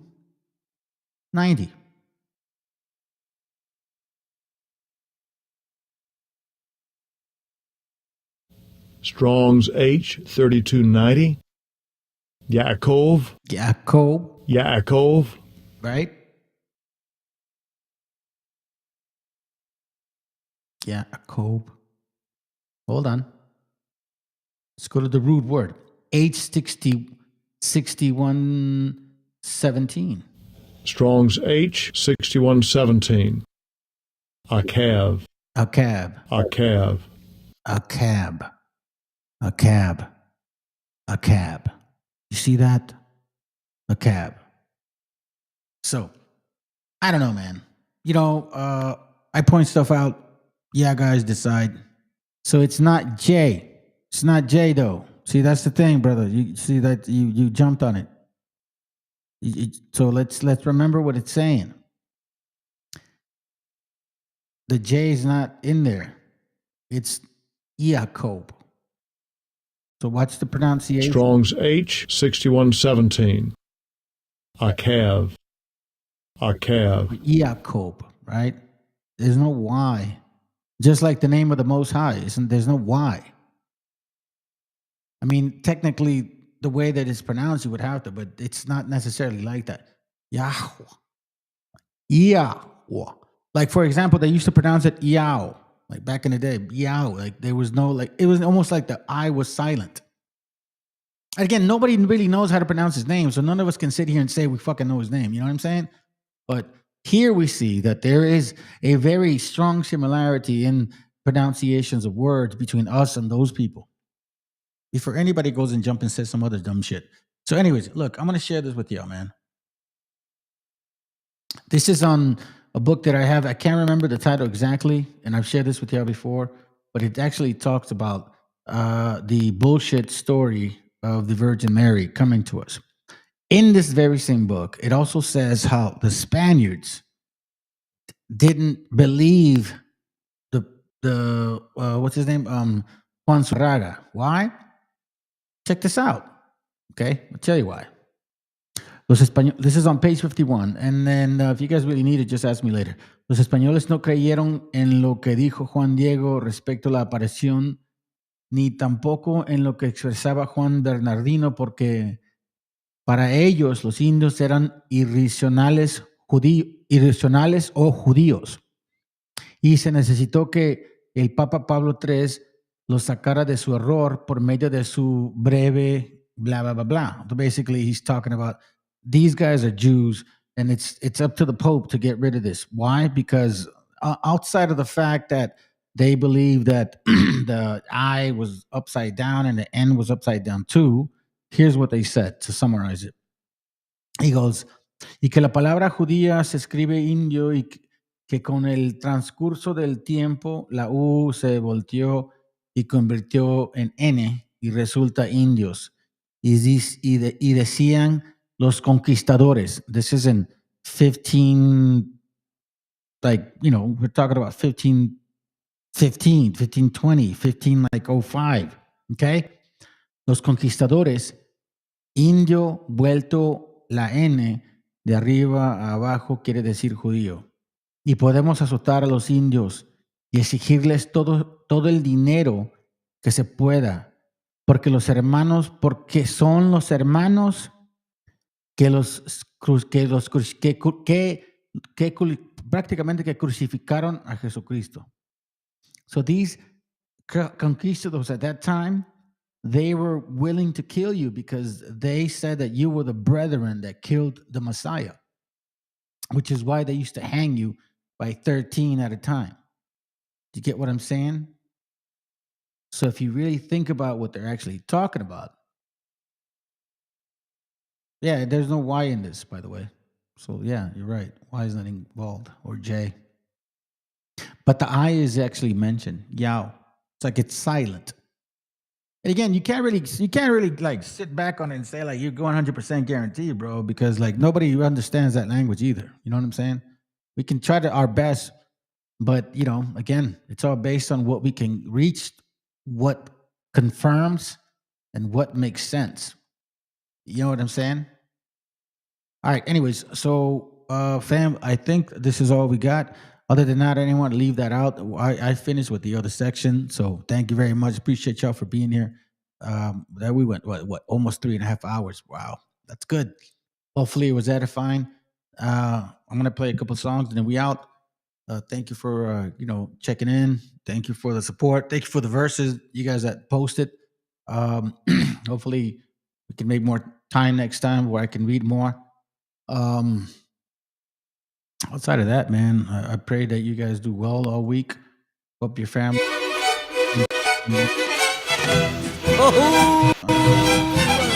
Oh yeah, bro! Shit, I pressed pause like 4 times. Anyway, sorry about that. Shalom, family. All right. So peace to all y'all. Take care of yourselves. Mexicano bandido, todo el barrio prendido, siempre ando bien cuidado, siempre poniendo ruido.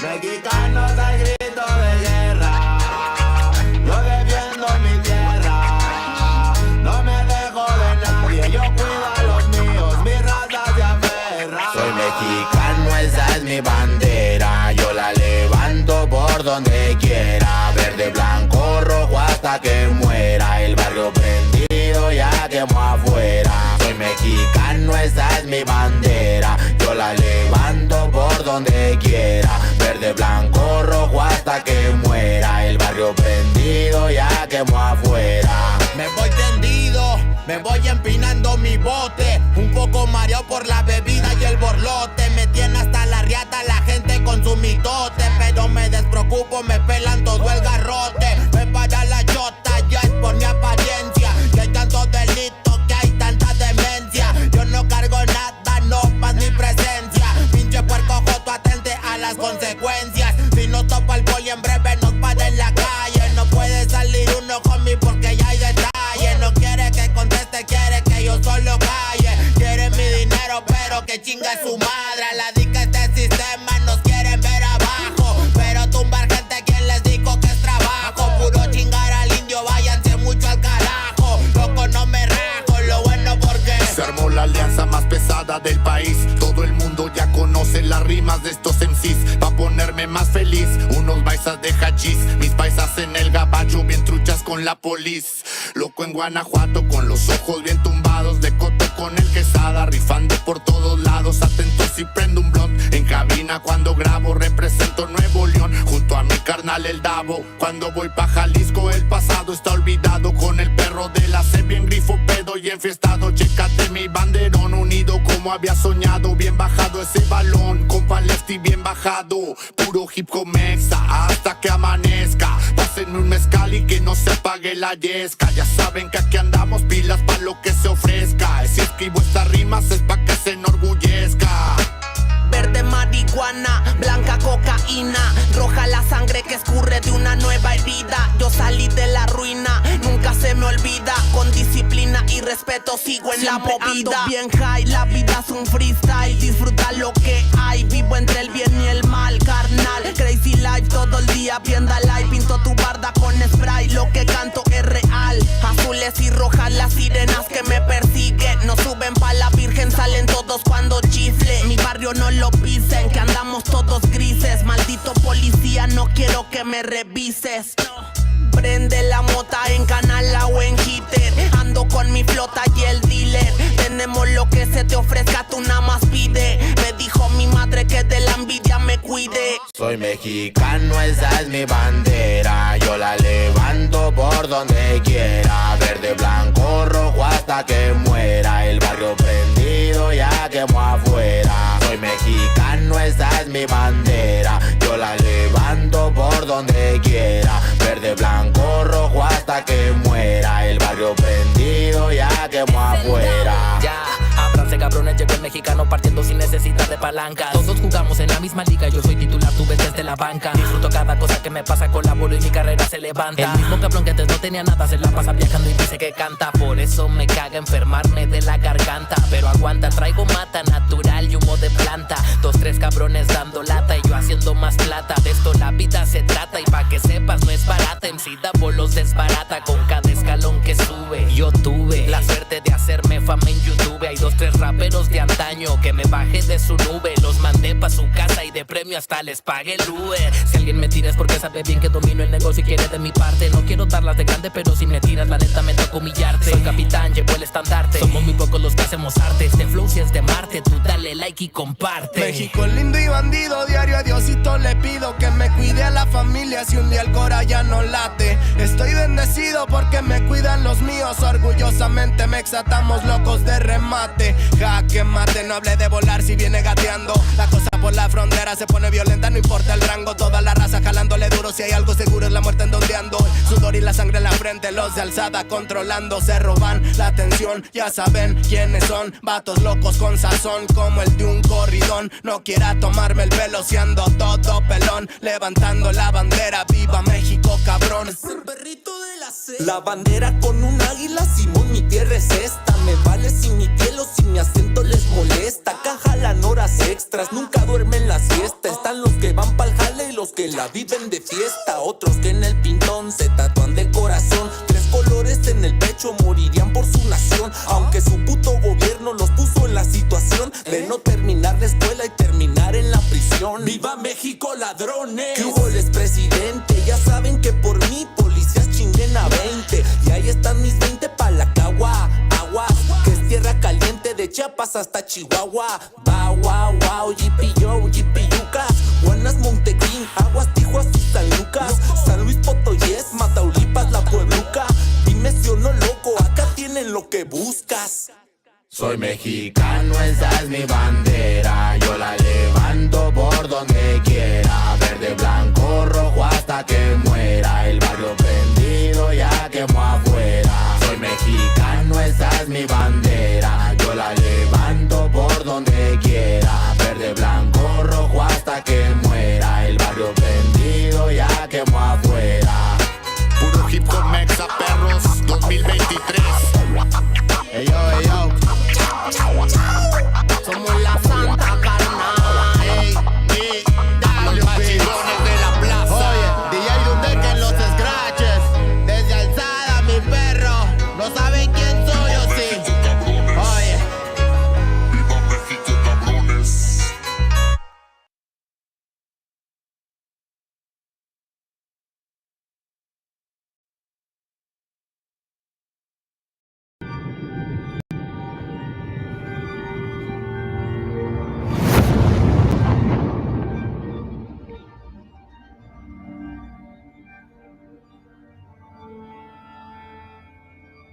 Ical, hijo, abre los ojos.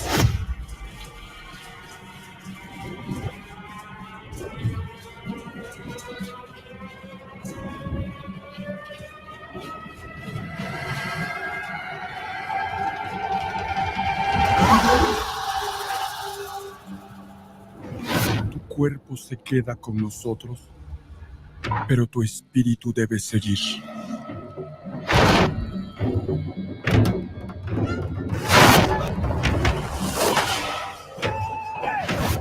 Busca la luz. Aléjate de las sombras. Deja que nuestro dolor sea tu fuerza. Desde aquí iluminamos tu camino.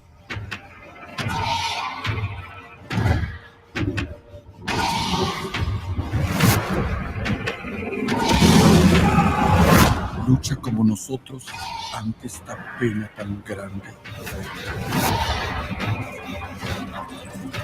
Yo soy tú. Tú eres yo.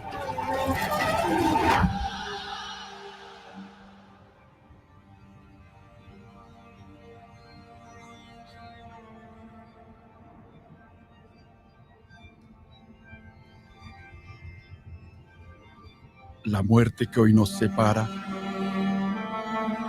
mañana volverá a unirnos. Eres libre, hijo.